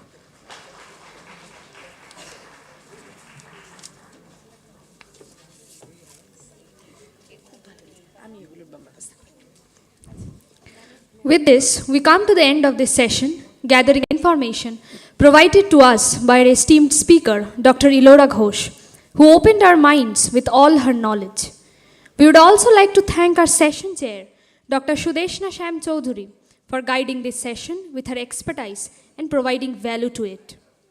With all the speakers providing their inputs and making us aware on environmental topics, we come to the end of the post-lunch session, and we would like to thank each and everyone present here, and specially thank our respected speakers and session chairs for imparting the knowledge to the masses present here. We have the tea break now. Also, the poster presentation is going on in the big parlor. I would request everybody to reassemble in the auditorium within 5:20. Thank you.